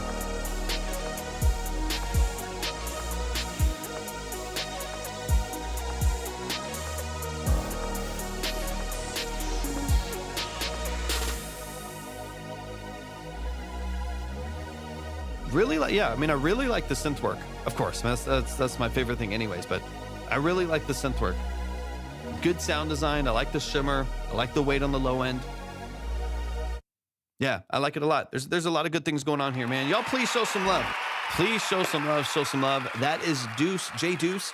right here in the chat. The beat is called Silver Linings. I don't know if you're selling beats or planning on selling beats. If you do, let people know where they can find you. But either way, y'all make sure that you are following Duce right here in the chat. Yeah, absolutely, man. Seriously, the bones of this are fantastic. You have a good ear for it, good intuition for the music. So I'm not worried about it, man. I'm not worried about it. I think it's just some polish, some structural things, some polished things. But y'all show some love, man. Show some love. That is going to do it. That's going to close this up for tonight. I love and appreciate y'all so much. Quick spiel, quick reminder. For those of you who don't know, my name is Torvik. I'm a full-time engineer, producer, and session musician. That is what I do for a living. If you are ever interested in those services, whether you need hardware, analog synths, you need acoustic, electric, bass guitars, you need live drums, vocals, whatever it may be, that is what I do. That is what I do on for a living. If you ever need full production packages, mixing and mastering, whatever it may be, hit me up, shoot me a message. I'll get back to you as soon as I can. I can't link my YouTube in my bio because I don't have enough followers. It's in my bio. Okay, sounds good. Sounds good. Yeah, y'all definitely reach out to Duce, show him some love and support. I'm excited for you. I'm excited for you, man. I'm going to get out of here. I love and appreciate y'all so much. I will not be live tomorrow, most likely, but I will probably be live on Sunday if I'm not mistaken. But I appreciate y'all so much. Y'all have an amazing, amazing rest of your evening. Hopefully we'll see y'all soon. Peace.